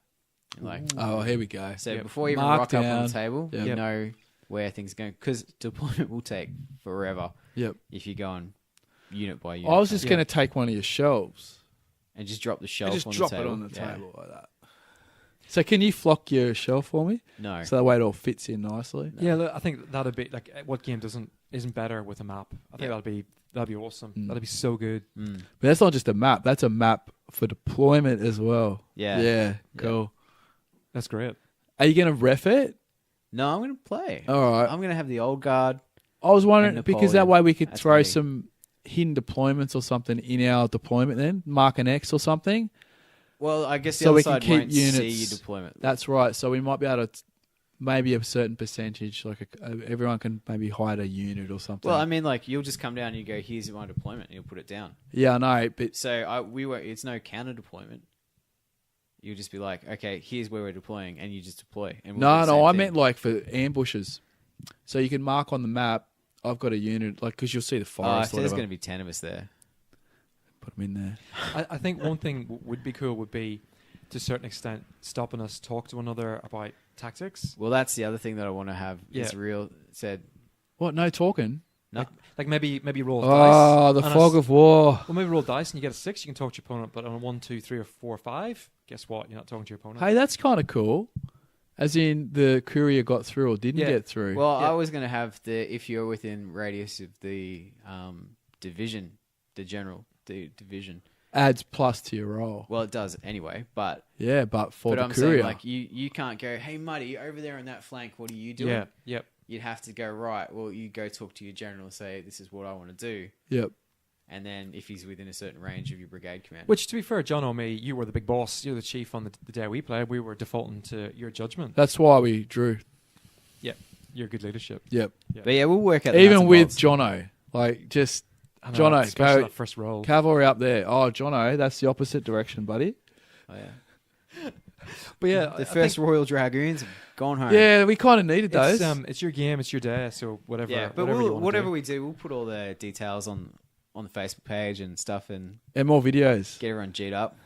The cat video blowing up. That's blowing up. Did that go viral? No. It should do. It's got a cat in it. Like, I what- think it's my caption, the French fries. That was a bit corny. I don't know. Yeah, it works. Cat. Oh, man, I've nearly tripped over your cat, too. Yeah. Anyway, don't need to talk about that now. Bucky but- the winter kitten. Oh, my God. Is that Bucky? Bucky, yeah. Yep. Chewing your feet yet, or not so much? Yeah, it Hasn't loves come the yet? baby's socks. So little Rosie being our bouncer just bouncing away and then it'll just come up and grab her sock and run off with it. It's hilarious. So I should film that. That would go viral. There you Yeah, go. Totally, yeah. With a little PSG Yeah. logo on the And then socks. just camera back to me. PSG to comment. Maybe sneak a Check dice us out in on there. iTunes. Sneak a dice in there or something. Like just for that, gamer aspect. Yeah. Don't know. The other thing I wanted to talk about with gameplay, just to finish off, is probably a criticism I have. Mhm. And I know, see, it's funny because on the one hand I'm going, it's not super crunchy, but at the same time I'm thinking, D6 rolls for everything. Mm. And I'm thinking that one of my big bugbears is when games are just decided on a roll of the dice. Like our Vanguard game the other night. Yeah, with you Brad. weren't happy. It was literally, I played him for 3.5 hours, and then it was a 50-50 dice roll to see who won the game. Yeah. And I get it, and we've had this discussion before, and you go, no, that means it's being tight. It's a close game. And look, some games are. I just want to point out, Sydney FC won on a shootout. Like, that's Yeah. that. That to me is that. That's That so was I shit never. anyway. That was awesome. They should have won in regular time. They got robbed. They did, but luckily the gods were watching and went, "Oi, human error here. We need to fix this shit." Yep. Yep. Yeah, so, and like, I agree, if the game is close and it's tense and it's tight, a dice roll at the death, but 50-50, Yeah. Okay. Oh, so You know. would you have probably been happier if the dice roll was could be moved in a certain direction depending on what you're, stacking the deck in your favour, sort of thing? yeah, with black powder. Oh no, even with the Vanguard, Oh, just with in Vanguard, general. it's different. Like, See, I've got no problem. Blood Bowl, last ditch, go for it. Yep. Go for it. And you fail and you skull And out you and lose fucking the game that way. rage. Like that's Yeah. a different kind of dice for the game. Yep. When it's literally on a 4+ I win. Yep. And there's nothing anyone can do about it. Mm. That's a bit shit. And I think Black Powder has a few of those moments where it's really just, okay, I'm just rolling dice. Up 4, see you later. It's kind of unforgiving with some of those dice rolls. Oh, And do you I mean... get are you, it, but at are the same you- time, I'm like, just something about it just feels very dice dependent. Are you talking in regards to the break tests? Not just break tests, but there's Yeah. a few things. Because I think, and I know exactly why they've done it. Everything's on a 4. Yep. And Forced to hit. forced to hit, and As I War Master. completely get it, yeah. But at the same time, I'm thinking maybe just a Although little it is bit mitigated more, sometimes. yeah. The +1s. There is Yeah, some yeah. mitigation there, yeah. If there was, and I don't even know how they do it without turning it crunchier and losing some of the The appeal Yeah, of it casual being feel casual. to Yeah. it. Because you do feel like you are a full neckbeard when you're playing it, but at You the same do. time you can walk away from going, oh, it's just black powder. Without a headache. Yeah, And it doesn't have 16,000 charts. exactly. Yeah, You've got one, which is the break test chart. yeah. That's it, right? pretty much. Oh, and blunders. Yeah, blunders. Yeah. Yep. So, yeah, I don't know. I'm just it. And again, it could just be me and D6s. Give me D8s would make me feel a little better about it. Vanguard's I don't know. D8s. Yeah, I know. And that was still a 50-50 roll. Well, yeah, that was 50-50. Yeah. Yeah, I don't know. I could just be overthinking it. I got to say, like, but that was me. We were rolling like crap, right? Yeah, yeah. But when you're losing a combat by 1, and then you just in the first round, and you're taking it off, and I think I was the one charging in some of these ones as well, and then you're taking Yeah. them off. If you did go, oh, be serious. Yeah. But at the same time, am I playing it wrong? Mm. I'm the British. Am Yeah. I supposed to be doing that? Am I trying to force it? And it's not. That's not Yeah. the way it's supposed to be. And maybe we're just at the stage where we know the rules better, we know the factions better, And we need to start playing them we better. start playing the game better, and suddenly And- it doesn't feel so dicey. But at the end of the day, we were rolling like crap as well. So that Yeah, you is guys were. really pushing it in a direction that maybe that, it's not really as bad. That was just a horror. Yeah, As I said that night, just push that one aside yeah. with the dice. Oh, results wise, yeah. yeah, totally, just push that one aside. Do have to have a shout out though. Mm. The Young Guard infantry, the light infantry, so good, so good. This Young Did you- Guard infantry. Did you paint up another one? I'm out of primer. So when it's coming tomorrow. I got it expressed, Mighty Ape, so I can get them painted by the weekend. That's just great. We need help. The British need some help. No, well, I'm finishing off the Hanoverian. Yeah, you better battalions. start finishing them up. Yeah, Yeah. he keeps finishing the good French stuff first, and we keep getting German crap. All right, after the Hanoverians, Yeah, well, they're the good the ones. 2 Highlander regiments. Yeah, okay. Yeah. All right. But they failed against your lights. Oh, the way you were rolling. Oh, fucking yeah. Wellington himself. So far, I have not been... Trip over his The cock. It British was have that not. bad. The British have not been rolling well in our games so far. So we'll But the other report thing back too- once we have an average game. with We should dice. probably also mention is the scenario we played in both games was essentially the same. Same. Capture it the was capture a building town. in the middle of the field Which- because it which- gave us a nice open sort of. But that feels Napoleon. They're always trying to capture some bloody settlement. They'll lose thousands of troops trying to get it, Yeah. and then have to try and hold it. Yeah. So that felt cool. So yeah, that was what we played. Yeah. It wasn't anything crazy exciting. No fancy rules. No flankings or delayed arrivals or Even with anything this, like this, that. if you played an open field, you could do whatever you want. You could bring in table quarters, all sorts of stuff. Yeah, I've actually been trying to find because I know there's Black Powder tournament games. It's got to be tournaments, right? This is what. And I'm not saying I want to play tournament games. Sort of just interested to No, see. I want to see how they work out How they score a points tournament. and systems. Like Yeah. I feel like that would help with our social game Yeah, a little. Yeah. Yeah. So Hmm. that was fun. Yeah. Oh man, I had a blast both games. Even though I pretty much was just walking casualties back and forward in the second game. You were a field ambulance. It was I had fun. Nice, light, casual game. Yeah. Push them around. Talk Is it nice playing something Napoleonics where your general doesn't die straight away? Yeah, you bastard. Sorry, that was a Just total drop war tip low there. blow. there, Check out our streams Yeah, just to yeah. see how they go. Fucking hell. What was worse is when he drops a fucking trip. What? Your Oniga? Is it? Had it an was Oniga? He drops a fucking Oniga on a Spartan general. Well, you've got 2 kings. I thought you could do with one less. Like fucking hell. Anyway, I will have my revenge. Well, we might wrap there, boys. Any closing things you want to say about Black Powder 2nd edition?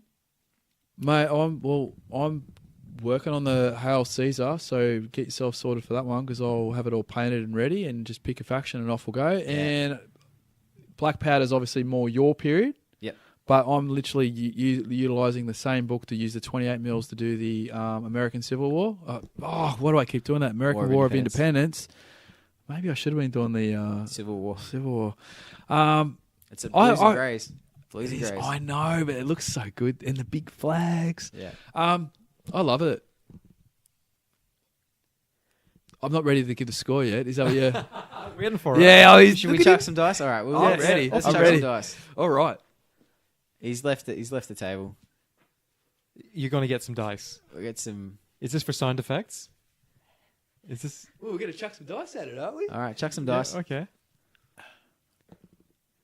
On the neoprene mat. On the other side of your microphone. That's really effective. Off the table. You did a JT. Nice one. What'd you roll up, Muddy? I rolled a 6. How many dice are you giving Black Powder, though? I'm going to give it a -1 because I lost. Oh, you filthy Greg. 5 dice. What? Nah, 5 dice. It was always a 5 dice. I really like it. You guys know I'm a casual, I think we were talking today about casual gaming. I've got a chart because I can just flip and flop. I get the rules mixed up, but whatever. Yeah. It's right up my alley. The fact that it's not super crunchy, the fact that the time periods you can switch them in and switch them out for what you want to do, and it's the same core rules. There's a bit of tweaking obviously between Hail Caesar and this, but like it's still general. You know what I mean? It means we can play lots of different periods. Like you said, me and Jono are going to play the American War of Independence. Well I done. nearly did it again. Well done. We're doing the Napoleonics with yourself, Jacob. Same rules. I love it. 28 mil, you want to do 20 mil, whatever. Easy. 2 thumbs up for me. Oh, can't argue with that. Yeah.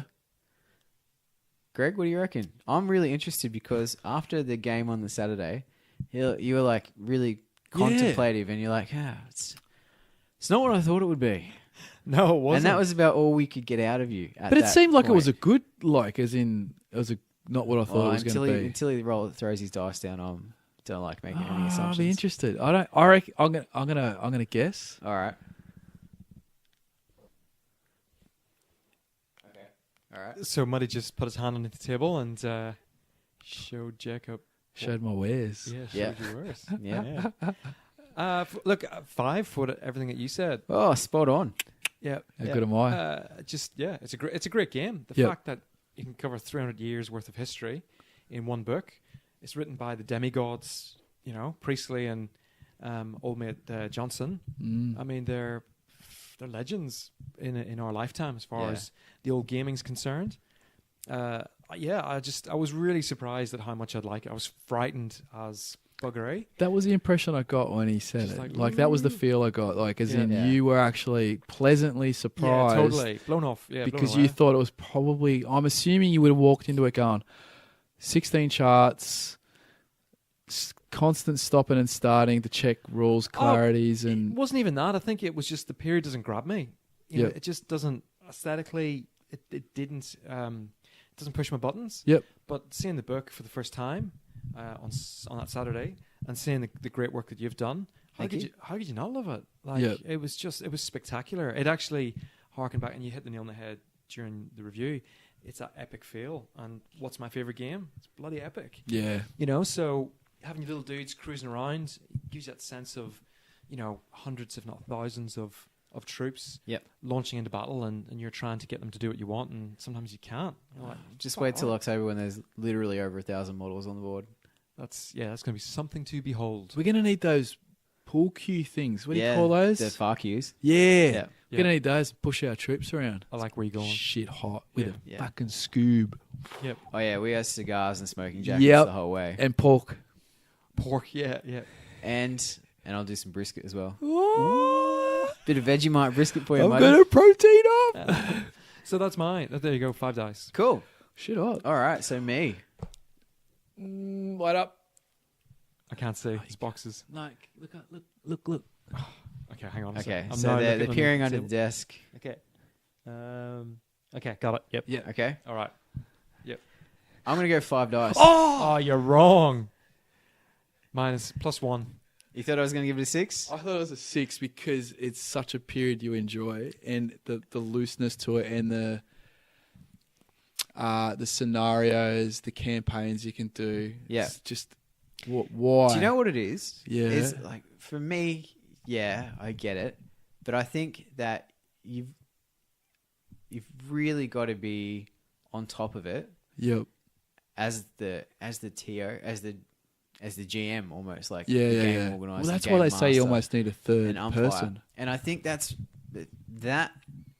I feel puts me off a little bit because I know that anytime I play this, I'm not just playing a pickup game. Yep. Someone, whether it's me or my opponent, has to be the man behind the scenes that does everything. Yep. And sometimes that's, we're talking about casual gaminess. Like, yeah, this is very casual when you're playing, but it takes a lot of work to get it to that point, if you know what I mean. Oh, There's a massively bit of stuff behind it. And I'm not even talking about painting the models. I mean, Yeah. there's a bit of work in the engine room, so to speak. Yep. But that's not such a big detraction. Like, I feel the same with a lot of games. But probably, and at the moment for me, it's still coming down to the dice. That D6 rolls seem to rule a lot of the game. Yep. And again, it could just be that we're not playing it properly, Yep. that we need to get better at playing it so we're mitigating the impact that these rolls have. Giving ourselves the roles. Yeah. The better roles. So, But I'm still not entirely 100% sure. I think it might be just not quite. even I just feel like you're on the tiny bit cusp. too light for me. Yeah. Ooh, light. See, the only one of the negatives that is literally the list building for me. That which is you would think. But see, I enjoyed that yeah, part of it. But as far as building that into and that's what I said, that work in the engine room. Before Yeah, the to me game. that's work. Yeah. Like I want to be able to get my without the supplements. Like you need them. You need the You need 'em. supplements. But even basically, then, yeah. it's a lot of what's a standard, what's a large. Like you got to. Whereas I'm so used to, I guess, other systems where it's like 20 models, this many points, 40 models, this many points, and I build it and it's done. Yeah. Whereas this is a completely different take on it. It's just a little bit different, which just makes it a little bit harder for me. Yeah. The other thing that I think is probably holding this back is that I don't think this game reaches its true potential until you're playing a big game. And we haven't played a big game yet. So he's So putting I feel like I've just put the tip in. all right. I want to go balls deep. I'm not balls deep yet in the game. I know 1,000 points is balls deep, and I reckon that'll get you a bonus point straight away. Yeah. And after Yeah. we play that massive game, or maybe I'll come back and go, no, it's straight up a 6. Well, we're going to at the end of the year revisit Yeah, of our course. scores Yeah, again. Yeah. For the year, I guess, or if we want to re-review any of the previous. Yep. All right. We'll totally do that. Yeah, because that would fit nicely with the October sesh. Yep. I'm betting my left testicle there'll be more sessions between now and then, though. I think there will be, Yeah, Yeah. I got a good feeling on that one. I'll get rid of the Hanoverians for you. You can just actually play some British. Yeah, get rid of it. Although, You know the by crazy the thing is rules, sometimes you've they got to take a minimum of one Hanoverian got to have my brigade. mercs. Yeah. Yeah. But good thing we're a gentleman and we can agree. I'll just take some Space Marines. Do it. We'll just make a gentleman's agreement. All right, so there you go. That's our take on Black Powder second edition. Second Hope you enjoyed edition. it. If we've stuffed anything up or you disagree with us, or We're still learning. let us know. Appreciate all the comments people send in. Yes, but send in great. some comments about Brad. That's always welcome. Yeah, definitely. But before we go, we're not done yet. Oh, we're not done yet. We have an episode of Just Dip It Sick. with the Big D. Yo. Nice one. Tonight, Bill,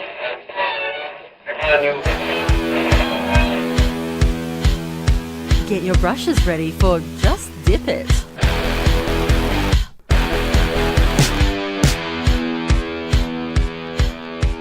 All right, on the blower we have our mate Trent Dennison of the Just Dip It fame. Whilst he's a pretty good painter, I think he's actually probably better known for his segments on the Power Stance Gaming podcast. So welcome, Trent.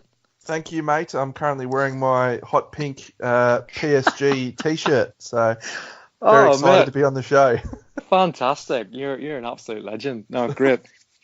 Good on you. So look, we're going to just jump straight into it. So last year we had one of our listeners contact us, and in one of the interviews you touched on a little bit about you worked for Games Workshop and the fact that they showed you techniques on how to get a tabletop ready army on the board pretty quick.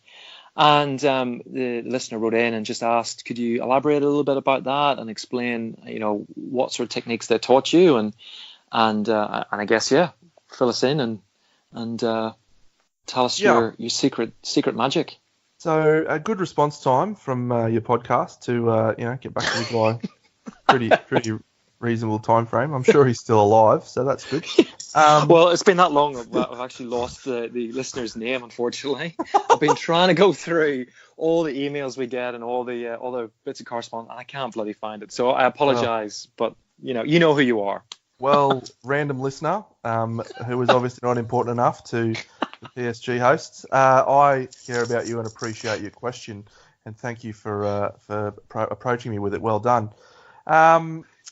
Look, so in a sense, I guess Games Workshop didn't really teach me anything specifically. When I say that Games Workshop taught me to paint quickly, what I mean is because you're painting models for various things day in, day out, over a period of, for me, I worked for Games Workshop for well over 2 years. You just basically have a large amount of painting done in a short amount of time, comparatively. So there wasn't any one specific person that sat down with me and said, okay, this is the Games Workshop way of painting. There was more just forced improvement over a shorter space of time because of the amount of painting I was doing. So, but having said that, there was definitely things that I learned during that time that made painting batches of models to that high-ish standard fairly quick. So I'm happy to share those and happy to share any of my experience and learning. But I can tell you right now, the number one thing that you need to improve as a painter and to do anything is practice. That's it. If you can follow as many classes and watch as many videos as you want, but if you don't sit down at the painting table and paint, I recommend to students in my classes paint for 3 hours a day every day if you want to improve. Wow. Yeah. Most people can't do that, right? Most people have families and jobs or whatever. But if you're not putting aside at least an hour to just sit down and get that muscle memory, understand how paints interact and all that sort of stuff, you're probably going to struggle to improve. Do you ever play golf? Oh yeah. Well, no, I try and play golf. I don't ever play golf. Yeah. So golf's a great example of how you can love something and be doing it every weekend and never improve. Yes. Right? Because if you want to get good at golf, you have to go to the driving range 2, 3, 4 times a week. You have to, take lessons. You have to understand what your swing is doing. Whereas if you're just a weekend hacker, you'll go and have a good time and you'll never really improve. You might pick up a few I don't know shots. if you even have a good time, to be honest. friggin' should have scored. Well, painting is exactly like that. If you Yeah. really want to get better at painting, if you really want to get quicker, practice, practice, practice. Anyway, so look, probably number one tip is washers, ink washers. Back in the day, we didn't have Devlin mud. Back when I was a Games Workshop employee, they didn't, mate. They used to have brown ink. Yeah, And I've actually still got that. Oh, Yeah, I've got mate, chestnut ink and brown ink, which I sometimes use, the old brown ink. Yeah, brown ink was amazing colour. yeah. So yeah, they replaced it with Devlin mud, and I was ragging on Devlin mud something fierce when it came out. I was like, I just Yeah, want same here. fucking chestnut ink back. What the fuck is wrong I with was you guys? exactly saying, well, what the hell have you done? You've ruined my painting. Exactly. But obviously now it's the greatest thing since sliced bread. But yeah, so painting an army to a high standard is much easier when you incorporate usage of inks or washers. A pro tip is mixing in water with your ink wash or your Devlin mud, a little bit of water.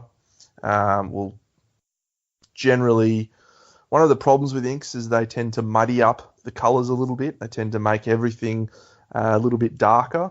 So adding a little bit of water to the mixture will actually let a little bit of the colour underneath show through. So I'm sure that's a common one that everyone does, but thought I'd say it anyway.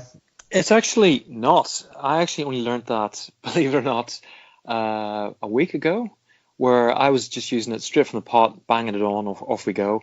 And I've actually been painting camouflage on my models, and I was reading on one of the articles that you need to mix it with a little bit of water. So what the guy was saying, once you get the and this was his tip, was get your wash in the brush and then dip it in the water. And whenever you see the wash create a pool in the water, that's you take it out, and that should be enough water to as a mix.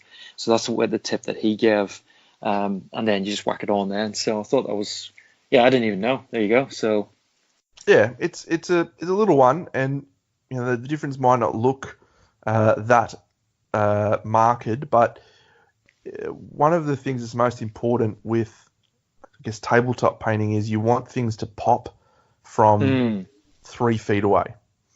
And that's a different type of painting to painting a display piece or painting, something for a Golden Demon sort of competition, because people scrutinize that from very close under great lights. Whereas an army, it gets looked at on a table, usually in a shitty room with bad lighting. So you want it to pop. So having a dirtier color from using a wash that hasn't been diluted will often just reduce your overall contrast. And so good one. The second tip is actually basically what I just said there, which is contrast. So you don't have to do incredibly smooth blends for it to look good. What you need to do is have a larger variance between your highlights and your shadows, and you also need to have a contrast of light and dark, or a contrast of colors in sections that sit side by side. So the old Empire uniforms are a great example.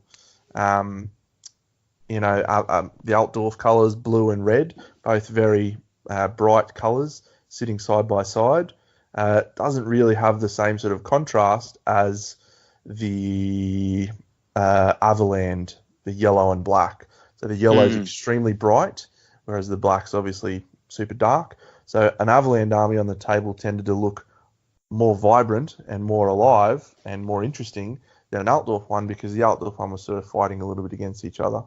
So when you're painting, pick your colors so that they're going to have contrast, and then increase the highest highlights and the lowest shadows, so that there's more of a variance between them, because when you look at that from a distance, you have much more potency.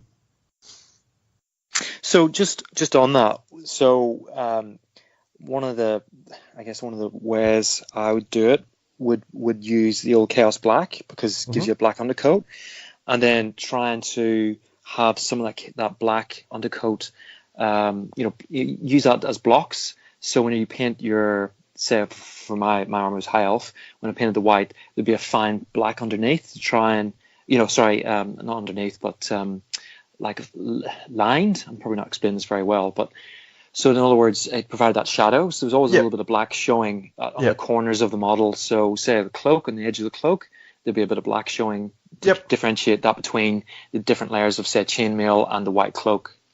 Yep, absolutely. That's a perfect example. I would never ever recommend undercoating your army in white. I would always recommend black because of that simple fact. You've got immediate shadows, immediate contrasts, and you can paint up from that to create a heavily contrasted piece. So definitely undercoat in black. So that's, that one's a lot harder to explain in this sort of format. It's a lot easier to see that. But if you look up those two color schemes, Altdorf and Avalan, you'll sort of see them side by side. You'll see what I mean. There's a lot more striking look to the Avalan colors because of the contrast between the black and the yellow. So in terms of other tips, you probably don't want to spend. And again, I feel like maybe I'm probably going too basic with these tips, but I guess that's sort of the things that I learned at Games Workshop. Don't spend too much time on your rank and file and your shit dudes. No one looks at them, mate. They just fucking die. All you do is you just take them off and put them on the side of the table, right? Whereas people will pick up your heroes or your big exciting models and go, "Whoa, this is mad." Yep. So if you're going to put time and effort into something, make it something that people are going to look at, as opposed to little dickheads that stand at the back holding their shield and then just remove them after one dice roll. Yeah. So true. Yeah. And it's so funny is, you see people painting their armies and they're spending hours and hours and hours on these little rank and file dudes. It's just like, mate, what are you doing? Jacob, when he hears this, he's going to cry because at the moment he's working on his Napoleonic army, 1 to 72 models, and he's got something like, I don't know, 1 million to paint. I don't know how many. I lose count every time I see them, but and some of them got he's painting up his Highlanders who've got tartan stripes. It's unbelievable. Like they look incredible, but when he says when he hears that, he's gonna have kittens, I think. And look, probably the last tip, and I won't say it's the most important, but it's the one that will increase your speed the most, which is batch painting, and I guess the strategy of batch painting. So if you really want to crank through an army quickly, you want to do all of the colors on. I wouldn't say the whole army. Like, you don't want to paint, the green on every single model in your army. You want to grab a unit of 10 or 15 models and do all of the green on every one of those models, and then all of the skin tones and every one of those models, and then all of the blah blah blah. You'll then reach a point where continuing to do that batch painting of each model isn't the best way to go. What you want to do then is switch into working on one at a time to finish it off, because it's more motivating that way. So batch painting to start, to get all the big ugly stuff, the boring stuff out of the way, and then switch to individual models at a piece at a time is how I would say is the quickest method for getting through an army. God, you're bringing back nightmares of how I used to do it way back. Exactly that, painting large armies, trying to get on the table quickly, and just hateful, Well, can I tell you, I just went through this experience with the Nurgle army. Like, I said to myself 4 or 5 years ago, I'm never going to fucking do this again. I'm never batch painting again. I'm never doing this. I don't want to do it. I just want to paint the stuff I like. I said it. And then I started playing AOS, and I was like, this is pretty fun. Maybe I'll paint up an army, but I want to do it like really high standard. So I'm going to do a really high standard. I'm not going to do lots of infantry. Next minute, 30 plague bearers are sitting on my desk, and I'm just going, what have you done? What have you done? And then I did 40 marauders. Fuck. So the batch painting came back to me real quick, but yeah, I guess this is probably why people don't enjoy painting, I think, sometimes, because it's not fun. It's not fun to push yourself to try and do something. And for me, I really enjoy my painting that I do now. Like, I love sitting down and painting for a few hours. it's always interesting. I very rarely feel like, oh, this is tedious. What I'm doing is really tedious, because I'm just painting individual interesting models with different textures and techniques and colors and concepts. Whereas when you paint an army, you're painting the same colors, you're painting the same fucking models, and you're just doing it over and over and over. Yeah. Oh, and by the way, you got the bases to do as well. Yes, it's just so. If you embrace that tedium and just go, yep, I'm doing this to achieve a goal, and keep the goal in mind, and keep yourself on a schedule, and do your batch painting, you'll get through it. You probably won't have a great time of it. The best way to paint an army is to buy a model a unit at a time, and paint that one model a unit, and then add it to the army, and then paint the next model unit. But I've literally never in my life met someone who's done it that way. Everyone's just like, I'm going to buy a fucking 100 models and then paint them. Get stuck into it. Or there's an alternative. You could get somebody else to paint it for you. That is true. That is a great suggestion. And for my next AOS army, I will be doing that. Well, interesting, I suppose, following up on that, and I'm not too sure if there's any other tips you could give, but my son is currently on the cusp of his painting career, I guess. Yep. I mean, he's dabbled in it before, but he's getting back into 40K in a big way. He's got some friends at school that are doing it, and right now, if he's not playing Xbox, he's painting Nurgle Marines. So to help him with that tedium that you're mentioning, I did buy him the G-Dub Nurgle spray. I forget what it's called. Maybe it's called Nurgle spray. I'm not sure. Death Guard green. There you go. I remember. So we spread painted all his models this Death Guard green, and then he's just doing a wash, and then after that, then he's just doing all the individual bits. But is there any other bits of advice that you would give him, starting off as a 14-year-old, as a means to, I suppose, either survive that tedium, or little tips or tricks? It's a good question. So I did used to do commission painting for armies and stuff quite a while back, and I used to, after a little while, you can often not need to concentrate on what you're doing. You can just sort of do it without thinking about it too much. So I would very much recommend having either movies or TV shows or music on in the background. It helps break up some of that tedium and that boredom we were talking about before. Just to keep your mind active on other things. It's usually better to watch or listen to something that you've seen before, so you don't have to concentrate on it as what's happening. But yeah, like just to keep you interested, and often you can, I'll watch a movie, it's 2 hours. I might just paint while I'm watching that movie. So there's 2 hours of painting time you might not have had if you spent all your time watching that movie. But if you're just sort of doing some washes and, maybe picking out a few details while you're watching the movie, you can often pick up quite a bit of painting time doing something like that. So that's a cool way to stay motivated. It sounds like he's absolutely on point in terms of great base coat color to start with, in terms of that green. Great idea to wash it. All the details will pop off, and then just do your highlights and your other little details and stuff. There's probably a few, I guess, traditional things you could look at to keep someone motivated. It's much easier to enjoy painting if you've got good tools, a good paintbrush. Often you feel like you're fighting a paintbrush, like if it's the point's tipping away. If you just have a good brush and it sort of does what it's supposed to do, it makes that whole thing a lot more enjoyable. So that might be one way to keep him enjoying painting. Make sure he's got a good brush. He's got all my old brushes, so... Yep, so go buy him a new one. Yeah, that's exactly right. I was just thinking that. I might need to do that, actually. Another one, again, just sort of like a quality of life one. Painting models can hurt if you're holding the model by the base and your fingers are cramping to just hold by the base. Attach the models to either an old G-Dub paint pot with blue tack or a cork or one of those things. It just gives your hand that's holding the model a lot more comfortable experience, which means you're less likely to not enjoy the experience. So that's a pretty easy one. Do you want more specific tips around how he can be better, or what sort of? No, I guess it was just a general question, really. So I can, for example, that I completely forgot. It's funny.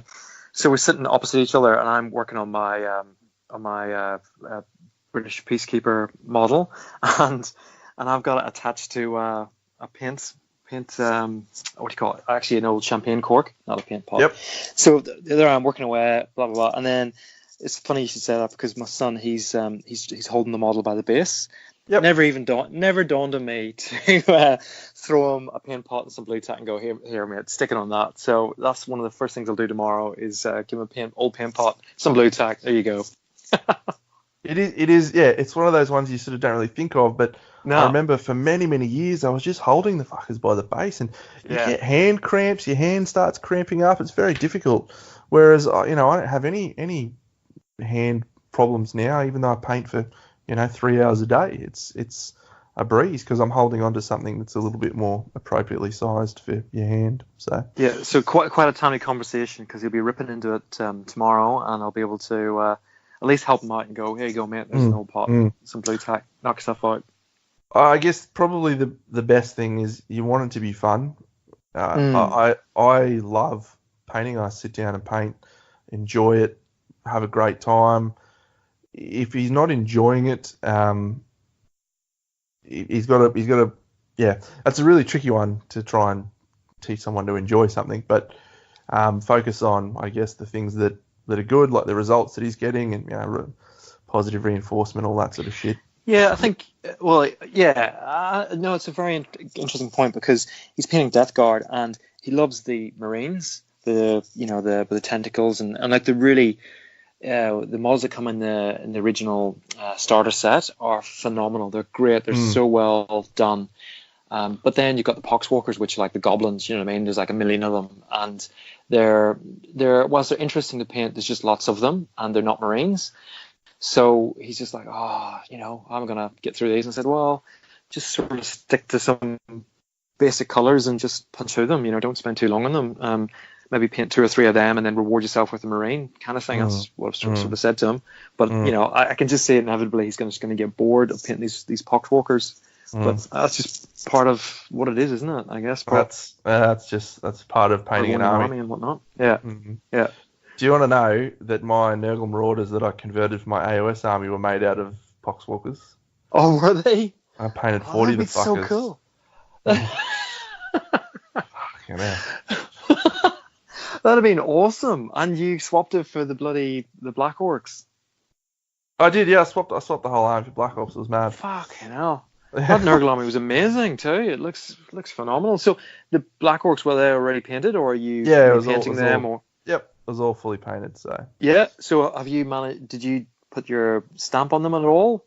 I have got plans to do that, but my focus in the last couple of, I guess, weeks hasn't been on AOS. I've been really pumped about the board games and also getting back into my display stuff. So Crystal Dragon was a really good catalyst for me to go, yeah, fuck yeah, I want to really start pumping out some cool stuff, because I did have a bit of a break when I got back from Europe. I felt like I'd pushed myself a lot beforehand and needed a bit of a break, so I painted some Nurgle stuff and then put the paintbrush away and didn't paint for about a month. So, and you probably found that you're better for it having that break. Like I had a break over Christmas and I feel fantastic this year for it. So you do need that break sometimes, whether it's enforced or whether it's voluntary. I think it's always a good thing to take a like I said, take a break for a bit. Yeah, definitely. Cool, man. All right. Well, look, we might wrap it up there. Once again, thanks for your time. It's great having you on the show and providing your insights and your tips. It's great, and hopefully maybe next time we'll talk a little bit more about color, what we touched on last year, I think. Yeah, definitely. It's just been so long ago, man, I can't remember. Maybe one of your listeners has asked another question. Well, if they send it to our Twitter account, it'll be a long time before it gets checked. Put that way. Good one. All right, mate. Look, we'll call it there. Thanks once again, and look forward to catching up with you soon. Appreciate it, mate. Pleasure.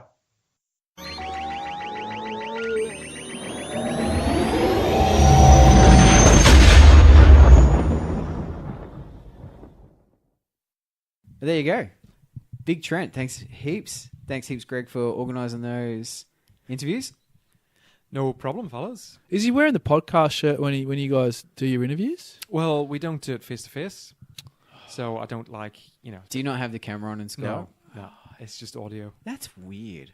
You think? No, Yeah. I don't like seeing it either. Just a phone call. Yeah. That's all it is. I do it at work. I Skype people at work, and they're like, the phone is there. Pick up the phone. I'm like, no, I want to see ya. Like, why not? Yeah, I don't like it. Nah, neither do I. Yeah. I just like fucking with people. Yeah. So, no, very interesting. But there'll be more to come later in the year, so watch out for it. Listeners. Fantastic. So, after our mid-season break, there'll be more episodes, I believe. Yeah. Excellent. Looking forward to it already. I'd like to do a couple of shout-outs. Oh, please. Please. I'd like to give a big thanks to the Warrior Lodge for helping with the assist for the Batman miniatures game that we had the other day. Yeah. Sunday. Very well attended, I saw. Yeah. So, big thanks then for helping out with that. It was awesome to see Wilcox, and he was there talking a bit of AOS, which was interesting. And JT and the Bruce basically ran that, and it was looked like a pretty good done. The tables looked amazing. So Good to catch up with Jamie from the old Infinity and Fantasy tournament. From Kilcoy. Yep. So he's I need to apologise. I stood him up in the holidays. yeah, what did you do? We were meant to You catch up for stood a him game up. of Rumble Slam. Yes, And then, life. he dropped you in it though. He did. He fully dropped him in it.